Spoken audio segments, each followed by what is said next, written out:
onze billahi mina sheytaan rajim bismillahi rahmaani rahim ñu ngi nuyu ñeenti nit ñi yeewoo ci réew mi góor ak jigéen mag ak ndaw di rafet seen ànd ak rajo télévision Walfadjri rawatina seen émission diine ak jamono ñëwaat dugg ci campagne électorale bi nga xam ne nag ñu ngi dëgmal fan yu mujj yi ndax élection yi ñu ngi ko war a amal ci 24 février kon dimanche incha allah mu nekk li tubaab di wax dernière ligne droite maanaam nga xam ne ñu ngi ci cëppaandaw li loolu itam nag ñu fas yéene tawaat càmbar bi def ci bilan boo xamante ni itam dina aju ci li candidat yi proposé askan wi ajuwaat ci li candidat yi dox ak li ñuy wax ci biir réew mi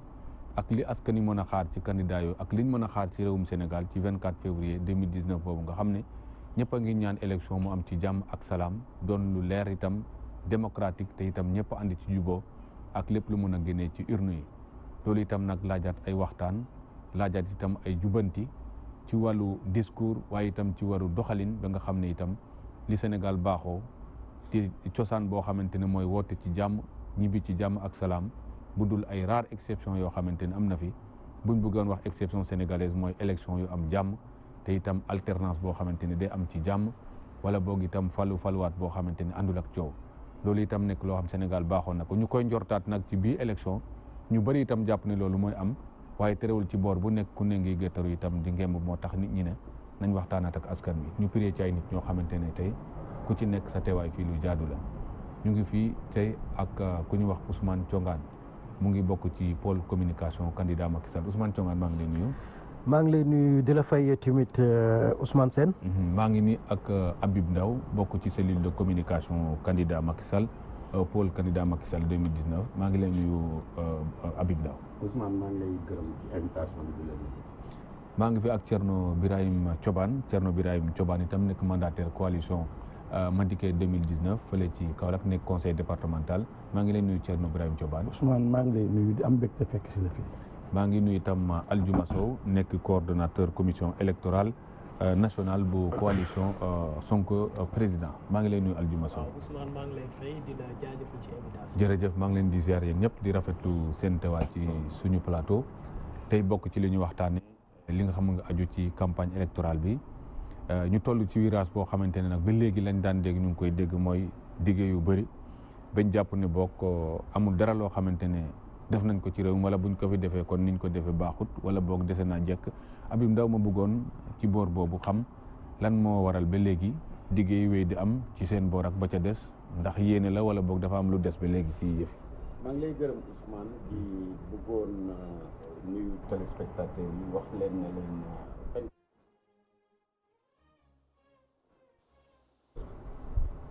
dañuy tànnuñ parti politique tànnuñ coalition benn nit la ñuy tànn nit kooku ñuy tànn élection yi du concerné wul élection Sénégal yi concerné wul fukki million ak juróomi sénégalais yi rek ndax dañ nekk ci monde boo xam ne dafa globalisé dañ nekk ci monde boo xam ne planétaire la sénégalais yu bëree bëri ñu ngi vivre ci yeneen pays étranger yu bëree bëri ñu ngi vivre fii laaj na kon lépp loo xam ne ñu ngi koy def pour tànn ki ñu war a jiite à partir du dimanche 24 février mu nekk tànn bu óor donc ñu càmbar juróomi candidat yëpp xool leen ku ci ne ndax mus ngaa def déclaration boo xam ne dafay am répercussion ci àddina bi buñ fàttale ko histoire yi Makka bi dafa naqari presque 1,2 milliard de musulmans soo xoolee li ci réseaux sociaux yi en Égypte def soo xoolee li ci waa Makka bind ak presse arabe bi moo lay won ne donc ki ñuy tànn demain nañ ko tànn en fonction de li xew ci fukki million ak juróomi sénégalais yi waaye sóoraale itam yeneen relation yeneen pays yi ndax am na ku ne ma am na ñu nekkoon Pastef dañoo dëkk Mauritanie dañu bàyyi Pastef ndax bi waa ji déclaré traité bi coalition Sonko président président Sonko déclaré ne naar yeeg complexe mauritanien nangam moom it déclaration boobu moo am ay répercussions ci biti moo tax muy bëgg a wax ne ki ñuy tànn le 24 muy doomi aadama programme naam am na maanaa bilan naam am na maanaa waaye personnalité nit ki ak nit ki ndax buñ ko jëlee dafay indi ay risques d'autant plus que Sénégal mënu la vivre en autarcie moom rek ma teg ci leneen président Macky Sall lim distingué woo par rapport à ñeneen ñi avant ñu dugg ci promesse yi mooy bi muy def biñ koy defal investiture am Alassane Ouattara ñëw na fi président Alassane Ouattara IBK président Abdou Aziz Adama Barrow dëkkandoor bi daf ci am maanaa lool ñu respecté Sénégal ñooñu investir président Macky Sall en même temps que Benno Bokk Yaakaar du affaire bu ndaw affaire bu am importance la. mais gis nañ ne diggante mag IBK yàggul neex parce que boobu moom ñëwuloon moom. waaw moom ñëwuloon dafa fekkoon mu am gant mais jox na ko soutien am officiellement. beneen bi mooy leadership bi nga xam ne président Macky Sall mi ngi koy incarné loolu itam dafa am importance ay Obama ñëw nañ fa yooyu yëpp Merkel et cetera Macron ak président Chine ñëw Afrique visiter ñaari pays rek boole ci Sénégal respectabilité boobu nañ ko xoolit ci suñu 5 candidats yi gow ma ne 4 yi boo jéggee AIBD danañ leen xam. dinañ ko laaj gars yi léegi. waaw d'accord dinañ ci dellu si waat léegi Habib Daba. Ousmane Thionggane ci lance boobu laa lay jël nga xam ne ñu ngi dem ci scrutin 24 février ñu bëri nag di wéy di ci am njaqare bi léegi ñii naan mën naa ñàkk a leer ñii naan jaaca ngi ci ñii naan attention yooyu yëpp nag boo ko dajalee ci réewum Sénégal gi nga miin yàgg fii di ci dund ay élection ndax bokk na ci li la jaaxal wala. waaw damay dellu di la gërëm Ousmane ci dalal bi ñu dalal di nuyu bu baax sunu téléspectateurs yi. li may commencé rek mooy gën a sant yàlla di julli ci sunu sang bi Muhammad sallallahu alayhi wa sallam ndax Sénégal taarixam ci wàllu élection nekk na taarix bu nga xam ne adduna bi yëpp gis nañ ne li jëm ci wàllu démocratie ni nga xam ne saxe na ci biir réew mi tey dama jàpp ne loolu dañ ko gën a suqali dañ ko gën a gëral ndax xam nga ci wàllu élection ñëpp xam nañ ne naam élection yi am nañ ci ab tolof am na ci ñu ci faatu ñu koy dellu di masawu ak njabootam di leen ko jaal muy fële ca Tambacounda waaye gis nga boo doon def li ñuy tuddee rétrospective élection au Sénégal da nga gis na ni fi ñu toll dañuy gën a sant yàlla bii mooy élection bi gën a dal bi nga xam ne mën na wax ni ñaari nit ñoo ci faatu tuutaluñ ko de waaye damay wax rek ne ci histoire élection Sénégal nekk na lu nga xam ne gis nañ ne kon élection yi te dañuy jàpp ne foofu lay yem te loolu la ni ñaan loolu mooy suñu bëgg-bëgg kon loolu am na solo pour wane ne rek dëkk bi am na dal réew mi nit ñi candidat yi di juróomi candidat yi ñu ngi wër kenn ku ci nekk di dem di saafonteeg say militant di saafonteeg askan wi kon loolu lu ñuy sant yàlla la ndax parfois sénégalais dana wax nii ndax ci réewu liberté d'expression la nekk kenn ku nekk sa kàddu mën nga koy yëkkati di wax ci rajo yi ñu lay déglu waaye jàpp nañ ne ñëpp danañ am dal te loolu lañ fi gis gouvernement bi li nga xam ne moo ko war ca président Macky Sall jiite ko mooy réew mu dal réew mi nga xam ne danañ ci def élection yu nga xam ne du am lenn lu nga xam ne danañ ko ci wax tey ci lañ jëm incha allah donc ay fan mooñ ci dese ñetti fan ñu egg ci 24 février sénégalais bu ci nekk dem woote ci jàmm ak salaam dellu fa mu dellu ñun leen gën a rafetlu rek mooy gis nañ ne suñ candidat dugg na ci biir réew mi fu mu dem mbooloo mu am solo topp ko saafonteeg moom mu wax leen li nga xam ne fi ñu toll moom la am ci yéene muy ay naal yu am solo yu nga xam ne naal na ko ngir mën koo eggale ëllëg ndax kat wala fi dañ naan sef bu neexee sàppali tamit dana neex kon sef na mu neex sàppali boobu jàppar nañ dana neex moo tax lim leen di wax jëm ci ëllëg moo ñu soxal ndax moom day liggéeyal ëllëg d'accord nañ ci dellu soit léegi Aljuma Sow Habib Ndaa ngi wax sànq ne côté leadership bi am na ci solo am na ñu xam am ñu xamul am ñu def déclaration am ñu deful ci fan woowu boo doon jàpp ndax réew mi toll na foo xamante ne tey leader yi présenté wu am na ci ñenn ñoo xamante ne xamuñ leen wala boog itam déclaration yi muy wax est-ce que dans le sens sur le champ politique lañ ko def loo xam ne lu xel mën a nangu la wala doon na loo mën na peser ci balance bi ba ngeen bokk ci ñim cité noonu ci déclaration yoo xamante ne ci voisinage bi da koy xajamal. waaw jërëjëf Ousmane maa ngi rafetlu vraiment waxtaan bi nga xam ne amal nañ ko fi tey may wax rek ne Sénégal ak yi ñu am ci wàllu démocratie ñoo ko am ci waxtaan mais waxtaan boobu ba muy am dafa maase woon ak leadership politique boo xam ne dafa gëm ne lépp mën nañ koo régler ci dialogue ci point boobu rek balaa may ñëw ci li nga ma laaj bu ñu nattee leadership ki fi nekk ak ñi nga xam ne ñoom la fi wutu dañuy gis ne que yàlla ak yàlli la parce que mën nañ ko rek xayma ci processus électoral bi ak règle de jeu ak règle yi nga xam ne jot nañ ko cee nas te mu modifier code électoral bi amu ci benn norme boo ci xam ne tey moo ngi ci code électoral bi mu bees yi 2012 ak léegi te norme bi processus bi ko jur processus la boo xam ne dañoo toog waxtaanee ko loolu liñ ci mën a jàngat rek mooy ki fi nekk gis-gis bi mu am ci démocratie ak ci politique gis-gis boobu noonu bokkul ak bi ci sénégalais am bokkul ak bi ci population sénégalais am man li ma jàpp mooy kii na mu jàppee démocratie ak âge démocratie Sénégal bokkul maanaam askan bi ak ci seeni pàcc maanaam journaliste yeeg ñooñu dañ koo raw ci gis-gis dañ koo raw ci culture démocratique bu loolu weesoo par rapport ak li sama doyen Ndaw wax bu ñu fàtte ne ci contexte bi ñu nekk contexte de manipulation la li muy wax ni ñun jotuñu benn note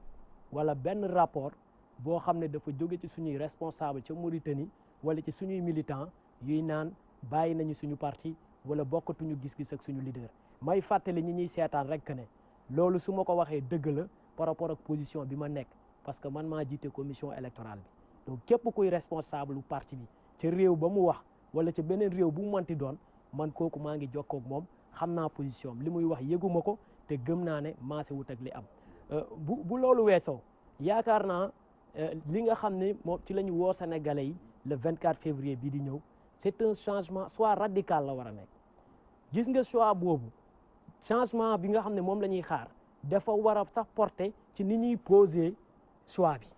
maanaam waratul nekk rek ne diw moo fi def lii diw moo fi tabax lii diw moom la ñu xam wala xamuñu diw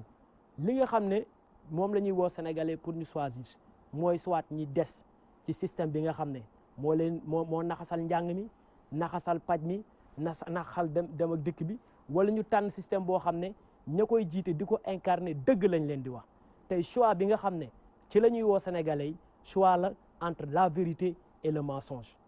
bu fekkee dañu ko natt ci wàllu leadership bi dëgg mooy leadership bi nga xam ne moom moo yor suñu réew 1960 ba léegi c'est vrai ku ci mel ne président Senghor def na ay jéego ci jëm ci taxawal une nation sénégalaise consolider le leadership politique Abdou Diouf bi mu ñëwee ci contexte de crise la ñëw am na lu mu jéem tuuti ci wàllu centralisme d'État pour mën a gérer yenn problème yi président Abdoulaye Wade bi mu ñëwee def na ay jéego yu am solo ci wàllu démocratie mais aussi ci wàllu infrastructure il faut que ñu fàttali le contexte d'élection de Macky Sall en 2012 ba ñuy fal Macky Sall le problème du Sénégal nekkul woon problème mu infrastructure nekkul woon problème mu bon voisinage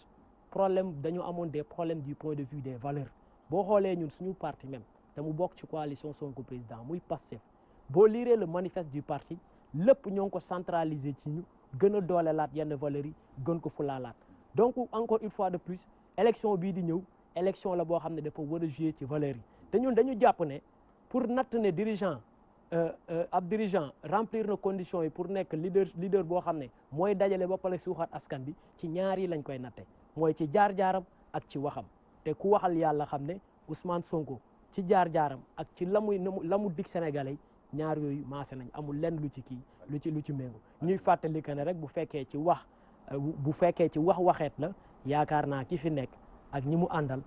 mënuñu ñëw ciy jox ay exemple parce que moo fi waxoon ne du far rakam moo fi waxoon ne passe droit dafiy jeex moo fi diggoon indépendance de la justice tey ku xool ne justice bi di doxee ak position yi famem am ci biir système bi nga xam ne la mu diggee woon ak sénégalais ci wàllu valeur gëm naa ne lam ci matal bëriwul lu néew la dinañ ci dellu soit léegi Thierno Birahim Thioban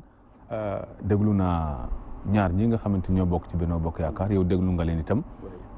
lañ yëgle itam mooy rek sénégalais yi tey li ñu gis doy na leen waaye yow ndax da ngaa gis ne tey Sénégal soxna leneen lu dul li fi nekk ci boo defee xayma ci ni ko Aljuma defee léegi ci liñ fi jot a seere ci 7 ans. jërëjëf Ousmane maa ngi lay nuyu bu baax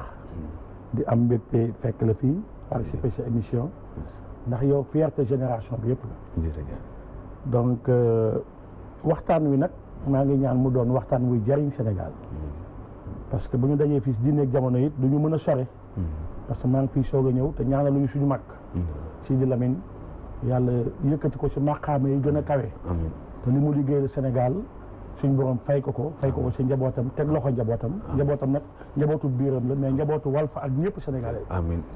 kon boo gisee président Madické keroog ba mu duggee Kaolack rek moom la dem jubali ziyaare ko ñaan la ko ndax lu ñu seq may wax ni déglu naa bu baax waa Benno Bokk Yaakaar xaw ma Macky 2012 li ñu wax mais li nga ciy jàngee rek moo di ne ñoom fi réew mi toll xamuñu ko ndax réew mi tey bu fi jàmm nekkee ñuy dem élection opposition bi fi ne ñoom ñoo wane mataka ñoom ñoo une opposition responsable ndax Macky nawloowul nit ñi ba mu fi toogee ba tey lépp loo xamante koy def du ko waxtaane absence totale de consensus faalewul kenn passage day forcé di jàll ci parrainage ku mu yaakaar ne mën nga ko xañ nguur wala bu demee ak yow nga gagné ko mu éliminer la installé fi injustice teg famem di jaay doole ay marron du feu buñ ko toppoon ci logique am heure bi réew mi tàkk na mais ñun dañu tabax réew ba pare di ko taal moo tax président Madické mi nga xam ne mooy héritier Abdoulaye Wade woote jàmm ak xéwal ñu ñëw diine ak jamono Serigne Touba ba ko waaj ne asalaamaaleykum ba jàmm nga fanaane daf ne ko xam nga ndax lan mooy jàmm mu ne ko jàmm mooy jaamu yàlla jaamu yàlla nag boo ko déggee benn gënu cee màgg sant yàlla moo tax point suñ 18 points suñ 18 mesures yi yu njëkk yi ñu jël référence 18 chiffre bi dafa am solo bisu sant boobu Serigne Touba wootee mooy le 18 safar mooy tax 18 mesures urgentes yi ñu jël ko amit 28 mesures yoo xamante ni 28 mesures yooyu mooy limu Touba mooy xéewal dëkk boo xamante ni dëkk yokkute la kon ñun loolu la ñuy woote jàmm ak xéewal lu tax Madické Niang doxale noonu bala maa ñëw si sa question Ousmane dañoo toll si Sénégal foo xam ne nit ku nekk li nga doon da nga ko war a doon pleinement maanaam doon catholique ba mu jeex te respecté képp ku jullit doon murit ba mu jeex te respecté keneen ku nekkul murit mais li nga doon ñuy dute si lan lii la ak loolu moo war a jeex dañ la war a xam sa famille xam sa jaar-jaar xam li nga mës a def ba lañ laa tànn mais nit koo xam da nga nëbbu Sénégal yi sa bopp ba falu mooy indi surprise yu dal si Macky Sall ba mu falu kenn xamul mooy kan dafa dem ba jël réew mi ñuy soog a découvrir ne waa jaagi comme ko seqal rek dóor na la jàll dóor idi dóor paa bi ñëw taxaw jël réew mi dóor waa réew mi nag donc ku mel noonu nag moom nañuy bañ mu dal moo tax Madické Niang il est ni moom mel la wane solul masque nekk fi di créer ay mythe il est lui-même donc di ko wax ak Sénégal di kaf di ree wax leen ne kenn ci yéen rek moo leen war a jiite amul nit ku exceptionnel kuy jógee fële pour jiite Sénégal mais xam ne jàmm réew mi moom jar na sacrifice bu nekk lu ñu Macky Sall mën a def weesu nañ ko tey fi ñu jëm mooy le 24 le 24 lan moo rek Sénégal moo soxla Afrique moo soxla parce que Sénégal bu amee ay ressources yu bees am pétrole am gaz adduna bi yëpp jubal si ñu dañ war a dajale réew mi y compris seen camp ñi nga xam ne mën nañ amal réew mi njariñ ci seen xam-xam ñun bu ñu jëlee réew mi képp koo xam ne mën nga jariñ Sénégal danañ la woo ñu ànd tabax Sénégal défendre intérêt Sénégal ba nga xamante ne waa bitim réew ñu ñëw jël suñu pétrole rek yóbbu ko ak suñu gaz loolu mooy pertinence su candidature Madické Niang amul ku mu benn candidat boo xam ne dina rejeté ànd ak Madické Niang parce que nitu jàmm la nit ku dal la ma jeexale rek ci wax ni chef d'état yi ñëwoon fii jàppale Macky Sall loolu rek tànku ay la parce que bu amee ci biir réew mu souverain ñu war a tànn yàlla moo xam kan la ñuy tànn chef d'état Mauritanie wala bu Côte d'Ivoire wala kenn ñëw suñu réew di participer à élection yi jël position ëllëg bu keneen gagné naka lay taxawee donc question loolu lu mat a bu ko même ñoom suñ ko bëggoon Macky moo ko waroon a bañ. mooy sommet si sommet bi la profité waaw jaxase sommet bi ak parti politique am. mooy mélange bi ñu def toujours entre l'État et le parti. la ñu diggoon du loolu. non sommet international libéral ñun ci lañ bokk. voilà international libéral. international libéral ñun ci lañ bokk mais international libéral bi ñëw fii ñun ñan non non ñun Madické wala ñun lan parce que yéen coalition la man PDS laa bokk Madické député d'accord ok Madické député PDS la au moment où je vous parle. waaw mais du candidat PDS non il est le candidat alternatif du PDS. non loo ciy teg ci la parce que suñu candidat da ngeen ko jël génne sànni si biti xañ ko bu ñibbi si ñu bañ réew mi tàkk ñu ne jarul taal réew mi nañ teg beneen candidat dóor leen foofu la ñuy woote Ousmane. d'accord kon léegi Habib Ndao parce que côté boobu aussi wax nga ko lu jara dalal la parce que itam bu ñu waxee ne jàmm am na ndax voisinage bi diggante Macky Sall ak ñi ko seeq am nañ jàmm ëllëg itam bu leneen xewoon tey ci ñooñu ñëwoon ne nañ ñu ngi ñaanal Macky Sall mu am deuxième mandat loolu aussi mën na jur relation yu rataxul comme ni mu juree relation yu jafe-jafe diggante Alassane Dramane Ouattara ak Abdoulaye Wade tey parce que entre deux tours yi en Côte d'Ivoire ñëw na fi Abdoulaye Wade jàpp nañ moo ko fal mais ci diggante bi waxaat na fi wax ju tax sax dégg naa ne da ko téléphone mais jëlu ko waaw xam nga loolu da ngay xam ne c'est des pays souverains et des chefs d'État élus démocratiquement ñu jox leen ñu jox leen réew ñu jël seen réew xam nga Côte d'Ivoire mooy locomotive économique bu UEMOA moom mu xam liggéey bi Sénégal di liggéey ci biir UEMOA bi ci diisal koom-koomi UEMOA bi muy économiste bu mag di banquier bu mag xam lan la fondamentaux yi ak programme économique bi nga xam ne moom la président Macky Sall déroulé depuis 2012 mu peese ko tam ci politique moog yeneen chef d'État yëpp ñoom kenn saxalu leen suukar ñu ñëw fii sommet mënoon nañ toog rek dañoo jël discours ne monsieur le président chers frères nous vous souhaitons un deuxième mandat au premier tour. Il y a beaucoup de Sénégalais qui vivent en Côte d'Ivoire. Il y a beaucoup de Sénégalais qui vivent au-delà de nos frontières. Élection bi 24 février dañuy xool koo xam ne musula indil jafe-jafe au-delà de programme yi parce que programme bi moom nangu nañ ko ñoom ñëpp nangu nañ ne bilan bi moom gongo am na yuñ ci war a d'ailleurs sax moo ñu nar a fal le 24 bilan bi Sénégalais yi ñi nga xam ne allez demander aux paysans de Niakhar PUDC bi buñ demee di urne ci urne yi nar a voté ji opposition de fi nar a nekk nan dañ sàcc élection yeegi wax ju yàqu la allez demander aux marabouts ak aux guides religieux à qui on a réhabilité les cités religieuses et à leurs talibés yi nga xam ne bu ñëwaan duñ am fuñ dem duñ am fuñ dal balaa ñu yegg Touba ay 20 heures balaa ñu yegg Fatick Kaolack allez demander aux paysans qui bénéficient des bourses familiales, etc. Allez demander aux étudiants qui ont le bac et qui ont été orientés malgré les difficultés. Parce que président Macky Sall kenn forcé wu ko ne ko da ngay ñi amul ñi am bac da nga leen di dugal par force moom moo yeewu 2013 xool ko xoolaat affaire bi filets sociaux la loolu. Ce sont des filets sociaux. mu ne boo jàngee góorgóorlu ba am bac je vous prends en charge te depuis ñu instauré affaire bi 31 milliards je travaille au ministère des finances je sais ce dont je parle te du ma wax lu ma gëmul sama collègue yi pour damay exiger ci ñoom respect moo tax su ma toogee fii di génnee chiffre 31 milliards jógee gum na ci trésor dem ci école privée yi président Macky Sall ñooñu ñëpp nag plus solidité programme am bi ba tax bailleur de fonds yi on n'a jamais vu dans l'histoire de la finance mondiale Sow jamais pays bu nekk en année électorale moo am autant d'investisseurs yu bousculé à ses portes c'est pas le pétrole il y a 19 blocs 3 yi joxe nañ ko je parle des investisseurs ci domaine yu bëree bëri donc yàq ngeen jéem ngeen a yàq xelu sénégalais yi waaye à chaque fois rek bu ñu rétablir la vérité ma jox la benn exemple ce leader mu ngi wax ne li fi nekk yëpp jox nañ ko France c'est faux nañ jël Diamniadio mu ne tous les projets d'envergure du président Macky Sall jox na ko France c'est faux on va parler concret Sénégalais yi ñuy déglu Diamniadio Arena Tour c'est des Chinois AIBD Turquie yi ñoo ko àggali non damay commencer bon Diamniadio du Sénégal bàyyil ma bàyyi Diamniadio ma dem feneen pont Farafenni Araxi c'est une société sénégalaise pont de l'émergence Aliou Sow les sphères ministérielles Yérim Sow déedéet pont Farafenni damay wax bon dragage du port de Kaolack c'est les Coréens du Sud, dragage du port de Ziguinchor c'est le Pays-Bas je parle. pays étranger li nga wax.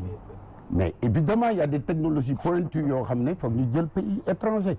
sa waay bu le 24 décembre le 24 février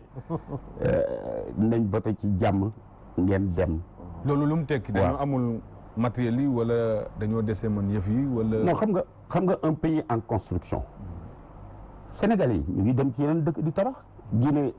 Guinée équatoriale. Malabo dem naa fa kenn ci seen compagnon yi kenn ci ñi leen di financer ñiy financer Sonko te noonu day xeex système bi te kooku ci biir système bi yóbbu woon na fa 200 ouvriers sénégalais ñu nga fa ba léegi donc de la même manière c'est l'ère de la mondialisation taxaw sax naan il faut la préférence nationale locale ay naxaate la dafa am disposition communautaire yu ne budget fonctionnement état membre de l'UEMOA yëpp seen budget de fonctionnement 70% doivent obligatoirement aller aux entreprises communautaires c'est-à-dire que suñ ko joxee un Ivoirien su fekkee jox nañ big Togo ne ko tabaxal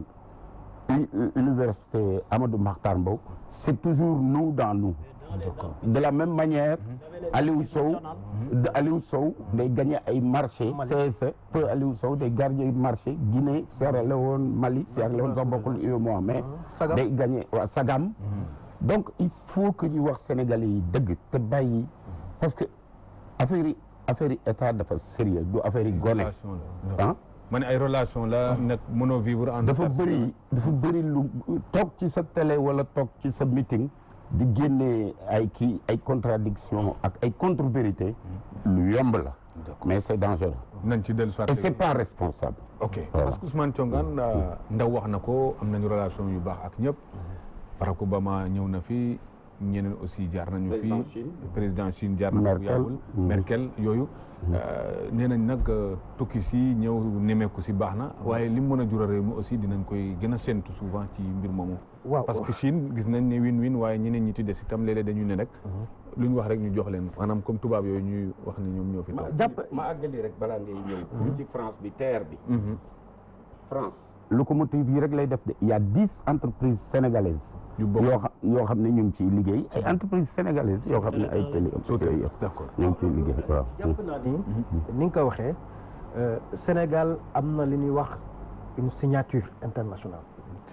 c'est-à-dire loolu dafa am solo ci wàllu diplomatie am solo ci wàllu relation internationale la signature du Sénégal elle se vend bien moo tax fu ñu dem bu ñu soxlaa ñu jox ñu dafa am lu nga xam ne loolu moom moo ko tëral mooy d'abord dëkk ba na am benn stabilité na am environnement des affaires bu nga xam ne c'est propice pour l'investissement na am aussi surtout un leadership président Macky Sall ay waay loo bañ lëkk xam ne noppi gudd na nangul ko nekk na ko nga xam ne ku dal la d'abord jàpp naa ni bu ñuy wax loo mënti wax xam nga ne président Macky Sall ku dal opposition bi saaga na ko fii wax nañ ko lu ne kenn musul dégg mu wuy leen parce que moom il est dans l'action mu ngi liggéey di dem président Macky Sall nekk na njiitu réew bu nga xam ne tamit ci dëkk bi la juddoo fi la yaroo fi la jànge fi la amee ay diplôme loolu war na ni fierté nationale aussi sunu système éducation sunu système universitaire nekk na lu nga xam ne day produire ay doomu réew mi yu nga xam ne jàngewuñ États-Unis jàngewuñ Russie pour ñëw ni nooy nekk président loolu jàpp naa ni lu am solo la président Macky Sall Sénégal yaakaar naa ni candidat yi booy xool danaan moom lañ fi war a gën a xam koo xam ne fii la nekkee directeur général Petrosen nekk fi ministre ba tey nekk fi ministre d'État nekk fi premier ministre nekk fi président assemblée waay kooku nag su ko sénégalais yi xamul kan la ñuy xam kooku wane na boppam sénégalais yi parce que liggéey naa ñoom xam nañ ko donc mbirum valeur ak mbirum ku nga xam ne day incarner leadership jàpp naa ne mën nañ ko wax feneen waaye doo ko wax Macky Sall te kat xam nga wala fi dañuy wax ne leen nit bu la joxee ndékki ne la danaa la jox reer gëm ko fi ñu toll jox na ndékki sénégalais yi xam nga fi ñu toll boo xoolee programme Macky Sall fu mu jëm mooy Habib cofalal na leen ci économie bi nga xam ne jóge nañ ci redressement bi ndax ba ni Sénégal 2012 ñu am ay croissance 1.7 tey ñu ni ko 7.2 loolu am na solo boo jëlee ci wàllu koom-koom agriculture bu fekkoon ne ban fiy jël réew mi ba ko Macky Sall di jël 2012 liñ doon bay ci ceeb ci 400 000 la doon toll tey ñu yóbbu ko 1 million 600 loolu nga jël li nga xam ne moo fi amoon ci wàllu courant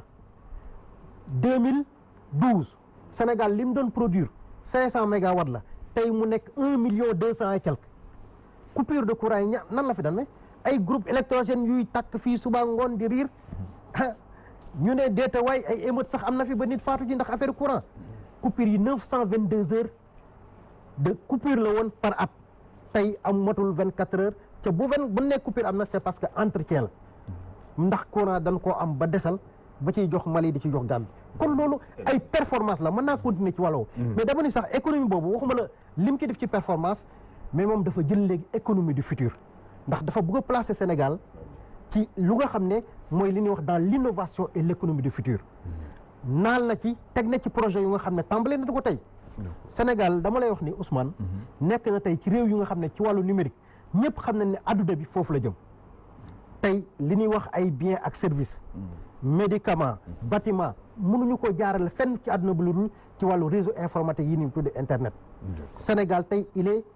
parmi les leaders africains ci wàllu infrastructure gis nga bi ñuy jël réew mi 2012 bi ko Macky Sall nekk président 400 kilomètres de fibre optique moo amoon xam nga tey fan lañ toll 4500 kilomètres de fibre optique kon xarala yi ñu ngi ciy liggéey mu ne li nga xam ne moo jëm ci wàllu intelligence artificielle boo ko waxee ni Sénégal yi dañ naan ay loolu de États-Unis la am loolu fële la am Macky Sall préparé na ci Sénégalais yi gis nga jëm ñaajo ñu ngi fay def li ñuy wax le parc technologique numérique parc technologique numérique boobu am na fa li ñuy tuddee incubateur des entreprises numériques yu nga xam ne 2019 2020 yëpp danañ ko installé Sénégal am na tey benn xarala bu nga xam ne supercalculateur lañ koy tuddee xam nga loolu lu muy jëriñ supercalculateur bokk na ci machine yi gën a xarala ci àdduna bi Afrique ba mu daj ñaari réew moo ko fi am Côte d'Ivoire ak Afrique du Sud te ñun ñoo leen gën a performant parce que ñun ñoo def commande mu mujj bi ba tey da nga ne ma loolu lu muy jëriñ gis nga tey suñ chercheurs yi nekk université di dem bitim réew États-Unis France feneen ak feneen di def ay recherche yu nga xam ne ci wàllu koom-koom lay doon wala ci développement loolu dañ koo indi sunum réew pour tamit jàngala fi lu mel noonu 4 septembre bii ñu jógee waa ministère de l'enseignement supérieur ñu ngi may dégg valider nañ curriculum yi nga xam ne moo jëm ci wàllu jàngale li ñuy wax intelligence artificielle ay nanotechnologie yooyu science yu xarala yu nga xam ne mooy tax am réew ñu naw ko ëllëg kon président Macky Sall préparé nañu ci loolu mën naa laa dikkal sax ci yeneen yu nga xam ne poste bi nga poste bi tey ñu ngi jëm ci réformer ko d'accord ndax li ñuy wax crypto monnaie ndax xaalis bi sax ni muy doxee ci àdduna bi day soppeeku ji ëllëg loolu préparé nañ ci Sénégalais te président Macky Sall taxawal na yooyu yëpp kon ñun dama lay wax rek ne la ci tënk jóge nañ ci li nga xam ne wala bokk ñu ngi jóge ci économie bi nga xam ne moom lañ amoon di dugg ci économie du futur foofu la Sénégalais Macky Sall jëmee Sénégal boo diggee tey programme mu tudde ko liggéeyal ëllëg d'accord loolu la jëmee Sénégal Ousmane Thiongan dinañ ci dellu soit Aldiouma Sow liggéeyal ëllëg baax na ndax jàpp nga ne liggéeyal nañ réew mi tey balaa ñu dem ci ëllëg parce que ñoom mooy signature am na ci réew mi moom dem nañu laaj ay milliards itam jox nañ leen te moom candidat la xamul ndax dina gañe wala du gañe waaye jox nañ ko milliards yu bëri loolu itam nar a doon bor boo xamante ne dinañ ko war a fay yaakaar naa ci loolu itam fan nga yaakaaroon war nañ ko teg ci balance ba mu équilibré ba nga xam ne du gaañ ëllëg ndax yaakaar naa diggante fay ak fay bor ak leb bor itam léeg-léeg am na nu muy toll dina xaw a jaaxal nit ñi. waaw jërëjëf Ousmane moom li mu wax léegi naan c'est très rare ñu gis ci àdduna bi réew buy dem ci élection ñu koy lebal benn lim bi ci wàllu xaalis. man li nga xam ne moom laa gën a miin ci analyse yi ñu koy wax naan ñu koy lebal de ñu ñëw investisseurs yi ñëw ne dañuy investir parce que investissement bëggul incertitude loolu tax mën naa continuer waaw continuer mais bul li nga xam ne moom la analyse politique li ñuy gën di faral di dégg ci analyse politique mooy les hommes passent les institutions demeurent premièrement deuxièmement ñu ne la puissance publique est solvable parce que état du Sénégal Macky Sall bu fi jógee le 24 février 2019 day continuer bailleurs de fonds yi ñu ko sekkal ils savent ça donc le fait que ñu jëm ci élection wala déet loolu du indicateur boo xam ne wala raison boo xam ne dina leen motiver pour ñu ñuy lebal. ku waxal dëgg xam ne tey xam ne tey. Sénégal ku waxal est-ce que mën naa continuer doyen. Trump bu dama la déglu nag bi ngay wax léegi est-ce que mën ngaa bàyyi ma dama la dama koy souffler. après di nga sa tour de parole dina ñëw après nga tontu. donc dama doon wax naan tey li nga xam ne moo évident te ñëpp teg ci seen bët mooy Sénégal pays pétrolier la pays gazier la ne serait-ce que ça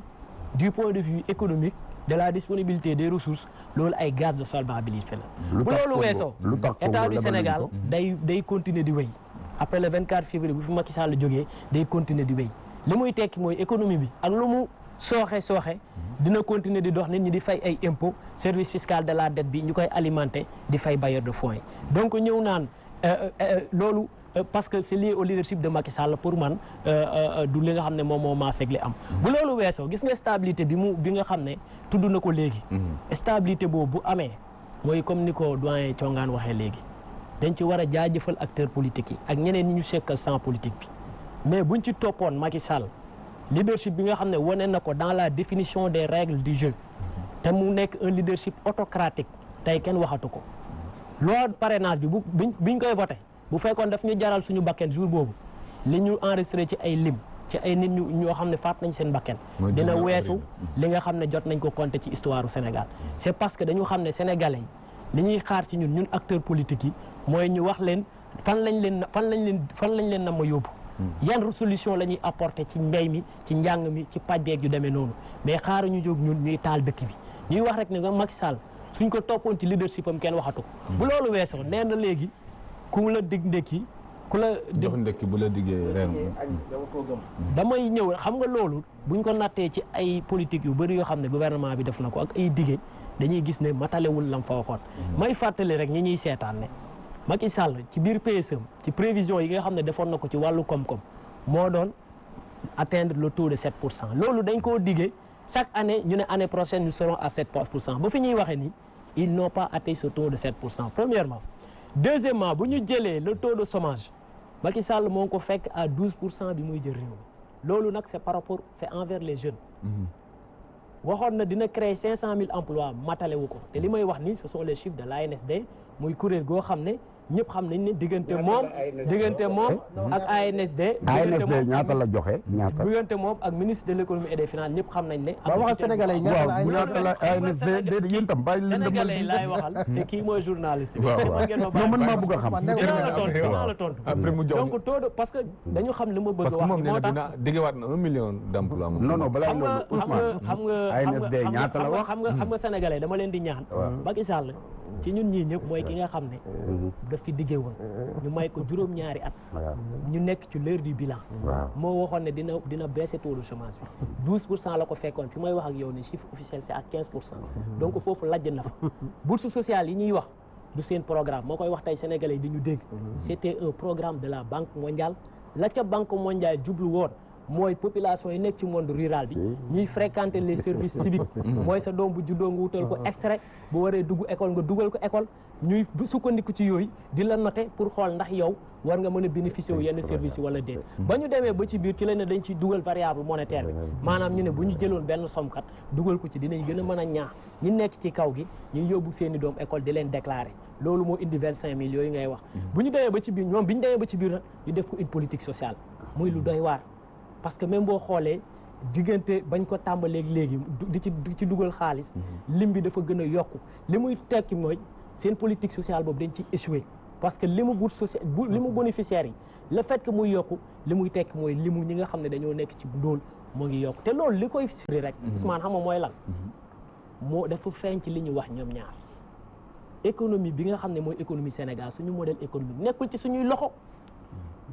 ñaata société la ñaata chantier lañ fi lim ñaata projet buñ ci jël buñ la tuddalee société ba fa nekk du une société sénégalaise te su comme marché yooyu ça porte sur quoi ci tabax ay immeuble defar ay autoroute loo xam ne sénégalais yi seen expertise ci loolu kenn mënatu koo naatable donc sénégalais tey li ñuy xaar mooy ku leen wóolu ku am confiance ci ñoom ak ku bëgg réew mi moo tax ñuy naan patriotisme moo tax ñuy naan préférence nationale loolu day poser waat encore une fois de plus la qualité du leadership parce que li Sénégal soxla tey c'est un leadership décomplexé parce que système bi nga xam ne dañ koy xeex te système bi bu ñu nee système bi du ay nit ñun dañu gëm ne Macky Sall tey ku ko seppi woon Sénégal nga yóbbu ko États-Unis moom mooy gën a compétent Donald Trump mais ku indoon Donald Trump jëlee ko États-Unis indi ko Sénégal mu def ko ay jëyo Donald Trump gis nañ la mu bëgg a def États-Unis mais système ba fa nekk baax ji mu baax moo tax Donald Trump la mu xalaat ak vision ba mu am ci politique mënu ko fa sottal moo tax ñu ne quelque part sax Macky Sall c'est une man nañu wax ne sax bokk na ci ñi nga xam ne peut-être bu ñu amee yéen sax système bi moo leen di tere avancer moo tax ñu ne ñun bu ñu ñëwee système boobu dañ koy changer naka lañ koy changer dañuy def tabaxaat njàng mi il faut ñu waajal ndaw ñi waajal leen suuxat ci ñoom ci ay valeurs mais il faut ñu teg fi également ay charte ak ay règles yoo xam ne ñoom ñooy ci gouverner ressources yeeg ak nu ñuy gérer gestion bi demee noonu d'accord dinañ ci dellusiwaat Aljuma Sow Thierno Birahim Thioban ci côté boobu kon est-ce que laajul tey ñu jubluwaat ci suñu institution yi parce que comme dañuy wax ne Afrique moom soxlawul ay hommes forts mais institution forte la soxla est-ce que tey nekkul ne itam problème bi ci institution bi parce que gis naa sa leader la mu insister ci ay institution wala mu insister ci yoon wala justice bi nga xamante ne jàpp nañ ne fi mu tegu buñ ko fa tegg woon dina am lu mu jubanti ci askan wi. dëgg la Ousmane may wax rek de réew mi ñun ñëpp ñun ñoo ko dëkkee ñun ñoo ko bokk dégg naa suñu kilifa li mu lim lépp. Habib Ndaw parce que sama mbokk Saalum la. waaw donc ba nga xam ne li muy wax dafa mel ni moom ak ñun Sénégal bi ñu nekk bokkul parce que réew bu ñu la ko joxee ngay liggéey loo def rek dafa war a impacter ci population bi c'est-à-dire que boo jógee nga ne def nga tant de milliards ci école bi dañ war a xool ndax xale yi seen jàng dafa gën a baax ndax enseignants yi am nañ satisfaction kon lu ñu wax ci école bi soo ko xoolee ak ñi nekk acteurs école bi muy intrants yi muy enseignant ak étudiant seen problème tey la gën a compliqué kon mën nañu wax ne foofu boo fa defoon budget Sénégal yëpp tamit réglé woo problème bi boo demee santé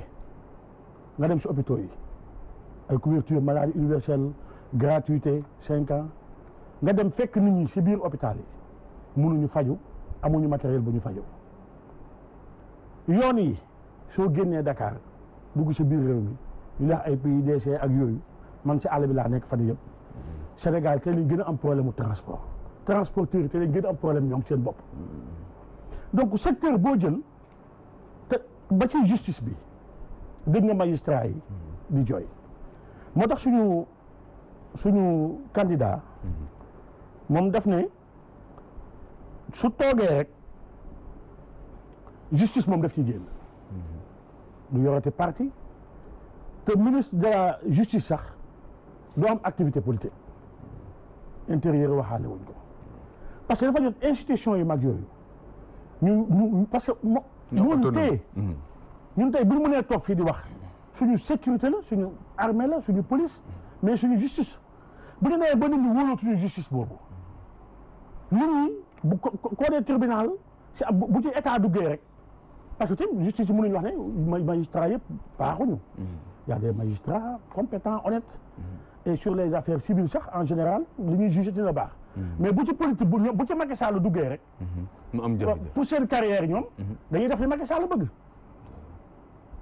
justice day waajee wax sax ñoom ñu ne lii la justice di def te bu justice ñëwee loolu lay def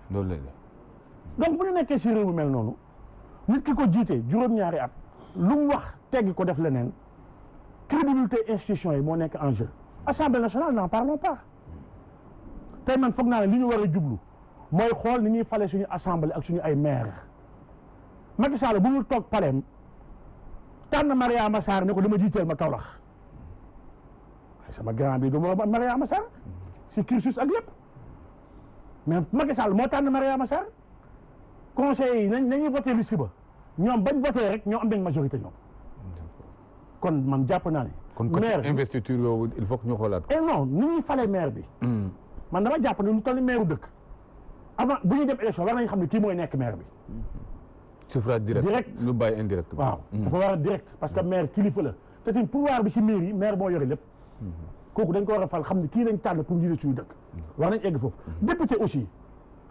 Macky Sall mënul am 49% amee plus de 90% des députés moi je pense que jot na waxuma ay proportionnel de man mais ñu def par circonscription c'est-à-dire que waa Kaolack fal député Kaolack yi à 2 tours ñoo xam ne ñii ñooy député yi ñu fal député Kaolack ñu bàyyi raw gàddu bi raw gàddu bi day faussé parce que boobaa Macky Sall moo la def député yow Macky Sall député Macky Sall nga nekkoon nañ député Abdoulaye Wade nekkoon nañ député Abdou Diouf moi je pense que Sénégal weesu na foofu bala ñoo wax ay société du futur ak yooyu nañu régler problème mu tey pour que pour nous du petit matin bu ñu promettre un grand soir boo xam ne duñ ko fekke ñun parce que yoon bii ñu aw rax ci dolli bu ñu ñëwee si mbiru suñu entrepreneur yi ñoom ñooñu gën a xam ne la dette intérieure egg na si niveau yoo xamante ni entrepreneur yëpp tey seen loxoom ci suuf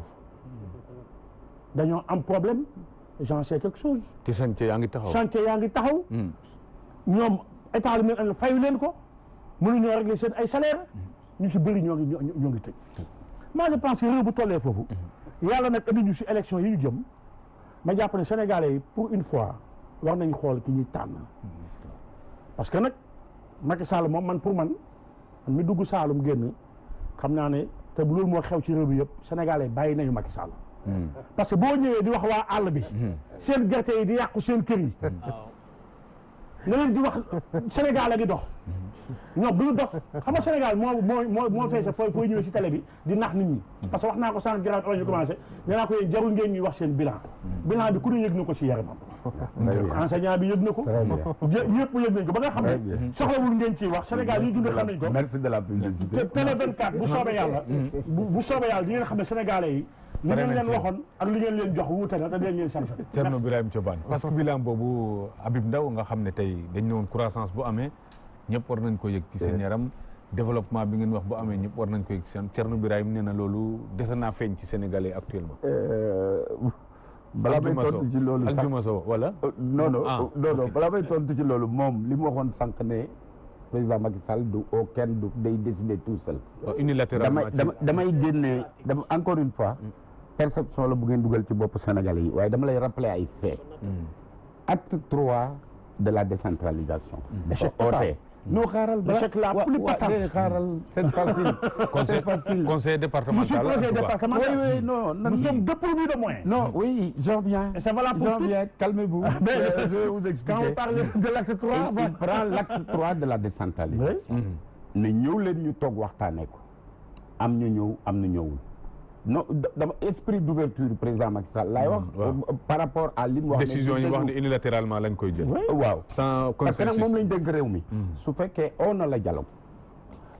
dafa nar a toog rek nii di xaar su fekkee ne on na la dialogue ci benn domaine spécifique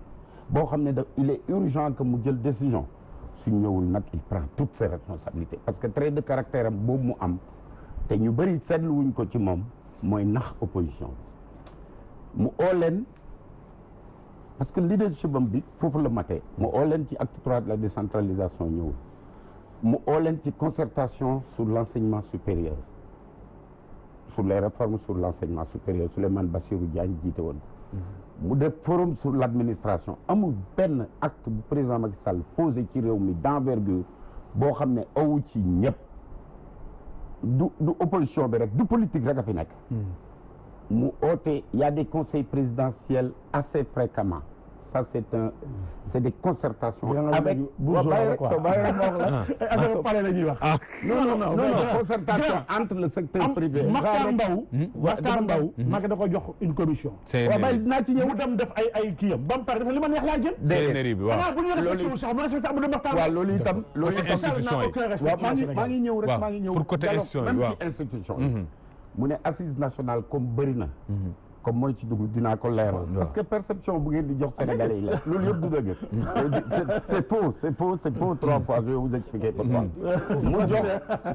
mu ne assise nationale lu am importance la mu jox 700 millions professeur Amadou Makhtar Mbow ne ko defal ma ay réformes consolidantes pour notre pays pas de nouvelle constitution parce que tam réew du affaire yi caaxaan ku ñëw rek indi sa constitution président Abdoulaye Wade def na constitution 2001 bu assise nationale yi ne non il faut ñu yokk lii nangam mun leen d'accord yokk ko président Abdoulaye Mbow président Amadou Makhtar Mbow ne ko càmbar ko ngeen génneel ma des réformes consolidantes pas une nouvelle constitution ñu dawal quelques mois mooy président Sénégal nag xam na aussi su santé nit liggéey fan la liggéey bi toll mu comprendre ni ñii dañuy bëgg a indiwaat nouvelle constitution mu am courtoisie bu toll ni daf leen bind lettre président ak commission bi ne leen je ne demande pas une nouvelle constitution je demande des réformes consolidantes gars yi continuer seen liggéey biñ paree comme président Amadou Mahtar Mbow est d'un âge assez avancé mu am des gens yoo xam ne ils ont fini par imposer une nouvelle constitution pour quelqu'un qui est élu sur une constitution de 2001 mu ne non moi je vais pas changer la constitution cependant je vais étudier dinaa ci jël li ma neex déedéet pas defal nag non il n'a jamais dit ça waxul dinaa ci jël li ma neex dina wax ce qui est incohérent soo bàyyee ma daal Macky Sall bi muy tànn Amadou Mahtar ba xamoon na ay atam mënta nekk ba mu dem mu naan ay dafa am âge avancé gars yi da nga ne comme il est d'un âge assez avancé gars yi fexe ba indi une nouvelle constitution te Macky bëggul woon loolu loolu nga xam ne léegi déedéet Macky pas bàyyi yow yaa ko wax waaw non yaa ko wax donc c'est une question moi je pense dégloo ma leeral grand soo ma dégloo ma leeral yow sama kilifa Saalum nga mënoo défendre le diable non Macky Sall li muy def comprendre non Macky Sall Thierno yaa ngi yàq débat bi léegi ah non yaa ngi yàq débat bi non kon léegi retiré na propos yu kon léegi leeralal waaw retiré wu ma de waaw il m'a fait dire des choses que j'ai pas dit par maladresse te comme kilifa la il faut me rétablir ok am na solo waaw voilà léegi donc mu jëlaat li proposition yi gars yi def pas mu seet li ko ci neex mu seet li nga xam ne mooy intérêt sur le plan de la stabilité des institutions bu leen fàtte ne on sort d'un traumatisme de 1962 régime parlementaire waaw non blocage institutionnel rek parce que proposition régime parlementaire bokkoon nañ waaw non xaaral waaw analyse yi bëri nañ ci divergence d'interprétation dama lay wax la position du président du candidat et du président Macky Sall on sort d'un traumatisme de 1962 réforme booy def il faut nga sóoraale la stabilité institutionnelle politique en tenant compte de nos réalités négro-africaines Senghor daan wax toujours il faut une lecture négro-africaine il faut changer une lecture négro-africaine Senghor de référence ci question boobu non ma ne de tout Senghor n'est pas une référence sur les institutions Wade waxoon on despote éclairé voilà boobu moo baax wala léegi ma àggali donc ça c'est au niveau des concertations pétrole bi mu oo leen concertation non moom dama bëgg a balayer par le revers de main li mu wax ne Macky Sall du décider ak ñenn mu oote concertation sur l'utilisation et l'affectation des revenus du pétrole benn maître Adama Gueye bu pose moom ñëwoon na ñi si des ñëpp boycotté suñuy boycotté day jël décision moom lañ dénk réew mi tant qu'il est président et il sait prendre ses responsabilités c'est ce qu'il a fait maintenant processus électoral bi oo na leen ci am ñu ñëw am ñu ñëwul donc dire lépp amul benn acte d'envergure ñu ñëwoon yëpp moom lañ soutenir après boo xam ne président Macky Sall da koy jël ñu ñëwoon yëpp te waxtaan ci transhumé nañ ñëw ci moom mbooloo mi maintenant il a parlé des problèmes de mobilité soo xoolee dëkk bu mel ni Casamance bi nga xamee ne moom moo wax affaire mobilité man damay wax en fonction transport beeg waaw gars yëpp nee nañ actuellement ñu ngi waaw mobilité bi suuf mobilité bi waa Casamance par exemple duñ ko wax loolu projet CEDEAO la non waa Casamance par exemple duñ ko wax waxuma ponk Farafeñe dafa am leneen lu may expliquer dafa xam ne balaa ñuy am jàmm il faut ñu désenclaver Casamance donc il faut qu'il y ait la mobilité mu def desserte aérienne desserte maritime ñaari bateau yi ñaari avion yi desserte terrestre Sénégal dem dikk avec des tarifs sociaux mu subventionné ñaari bateau yi au lieu de 10 000 benn bu ne seen man damay wax des faits yu nit ñi vivre loolu ba pare mu défiscaliser la Casamance tout investissement touristique et exonéré d'impôt xam ngeen liggéey yooyu yu concret la su fekkee yow doo investisseur fiscal investisseur comment on appelle ça touristique mun nga wax Macky def fi dara su fekkee yow dëkkoo Casamance di dem di ñëw nga xam ne dem bu ñëw bi ni mu jafe woon su fekkee pont de Farafenni bi mu soo woon fanaan Farafenni yow doo ko xam c'est la même chose soo demee au nord les producteurs de riz paddy pont bi pont Gambie la ak Sénégal wala Sénégal pont Gambie Macky Sall la non pont yi Gambie la président Macky Sall ko déloué mais yemu ci de dafa am lu may lay daanale waaw gis nga bés bi ñu inauguré pont bi bi ñu inauguré pont Farafenni bi maa ngi lire benn tweet yi Donald Trump mu ne dans plus de 45 pays au monde on construit des ponts on sépare les nations au moment où on sépare les nations le président Macky Sall réunit les nations pont Faidherbe bi moo ko pont kii bi pardon Farafenni bi moo ko stimulé la Gambie n'en voulait pas depuis Yaya Jammeh société espagnole lañ ko joxoon président Macky Sall fexe après mu bloqué bi mu bloqué fexe ba Adesina président Bad ak son leadership ne ko da nga koy financé ko financé ko à hauteur de 45 millions d'unités de compte mooy 150 milliards environ yemu ci dañuy tabax pont de Farafenni pont de Rosso pont de Rosso dañ fi nit ñi di defee mur chef d'état yi di def mur dans beaucoup de pays moom mi ngi def ay pont voilà mais Sénégal moom jàpp naa ni Thierno dafa bëgg voilà Ousmane Thiongane parce que ci fan woo aussi lu jar a laaj la côté infrastructure yooyu Thierno Birahim nee na réew mi am na fu mu toll woon bu fekkoon infrastructure rek duñ daaneel Abdoulaye Wade en 2012 parce que fekk nañ fi lu doy loo xamante ne luñ doon laaj sax dem na bi weesu foofu nee na am na leneen loo xam moo gën infrastructure mooy justice bu tegu ak bilan moral boo xamante ne ñëpp dañ ci ànd non Thierno bu waxee loolu dana ma bett trop ci dana ma jaaxal infrastructure Sénégal mais attends Abdoulaye Wade bi ñu fi jógee góor gi am na vision liggéey na mais vision mooy lépp liggéey boobu nag xam nga lan la fi bàyyi ci wàllu infrastructure bu dee autoroute ñu ngi woon ci 30 kilomètres d'autoroute Macky Sall est à plus de 250 kilomètres d'autoroute ba pose premier pierre autoroute Mbour Kaolack côtière bi waxi nopp VDN 3 bi non waxuma nag nombre de routes yi nekk à l'intérieur du pays piste rurale yi nga xam ne PUDC liggéey na ko fi ak ndangam sangam xam nga ma ni gars yi dañ bàyyi caaxaan gis nga askan wi ñuy seetaan xam nan dëgg-dëgg kan mooy waaj askan wi ñuy seetaan xam nan ne gëmmuñu taxuñu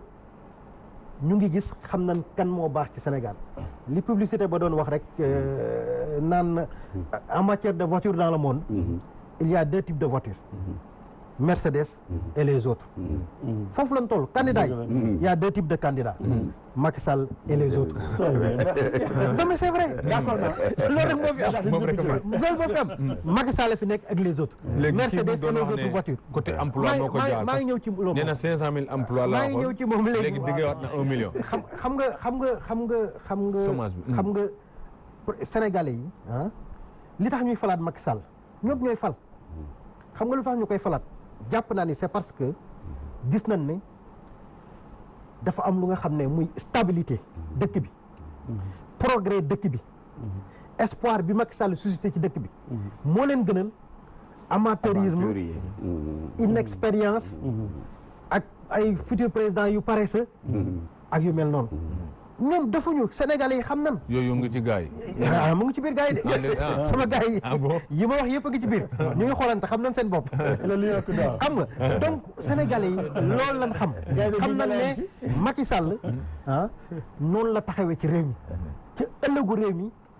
jox na espoir boobu Sénégalais yi ma jàpp ne kon ci li nga xam ne moom la fi jot a def am na solo ñii gis nga bilan bi bu fi duggoon tey infrastructure ak agriculture ak économique lépp fu mu dugg on est très à l'aise xam nga moo tax plateau yi ñun ñu dem ci plateau yi dafa yóbbu ci ñun parce que Macky Sall liggéey na liggéey bu nga xam ne défendre ko Thierno bul yàq débat bi sànq ba léegi ñuy dégloon te déglu waaw déglu rek dégg nga s'il te plaît donc parce que boo ne lépp baax na di ko wax Sénégal yi aussi mais duñ la bàyyi nga wax ko yéen toj ngeen foofu Sénégal comme ni nga ma dikkee di wax bàyyi yeggale raja kay loolu la wax raja ma dikkee ne fii toj na raja waaw comme mokk na kooku moo doon wax ne fii mokk na moom mu ne may may gëlëg dégg nga ma ñaan la ko dégg nga inchallah donc pour dire tout simplement que moom moo mettre ay nitam à l'aise ndax boo ñëwee ci plateau défendre Macky Sall c'est très facile parce que wane na ko li waa ji doon wax naan lam daj la xëppi gis ak la nati gëmmu mbëkk loolu rek la Macky Sall bilaam loolu la ñett yooyu mën na ko firndeel kon ñun li ñu wax Sénégal teg nañ ko sur les rails de l'émergence rails émergence yooyu moo tax Macky Sall taxawal askan wi gis nga li nga xam ne am na ko dans le cadre de son programme liggéeyal ëllëg bu ne lay dana jox ndaw ñi 1 million d'emplois dañ koy gëm ci lu mën a nekk la rien que li ma la doon wax léegi ci économie numérique nee naa la Sénégal teg na infrastructure yu nga xam ne ak la stratégie Sénégal 2025 Sénégal 2035 élargie bu nga xam ne lu jëm ci ay 200 000 emplois directs et indirects da koy indi ñëpp xam nañ ne tey ce domaine-là est le domaine le plus pourvoyeur d'emplois dans le monde kon moo tax man la Sénégalais xam nañ ne am na lu nga xam ne kenn du ko jaawale am na lu nga xam ne duñ ko def di foo duñ ko def ci leneen mooy dañuy fa am candidat bu nga xam ne candidat bu leen wan la ñu gis candidat bu wóor la bu stable la bu jox espoir sénégalais yi li ma wax rek bu sef neexee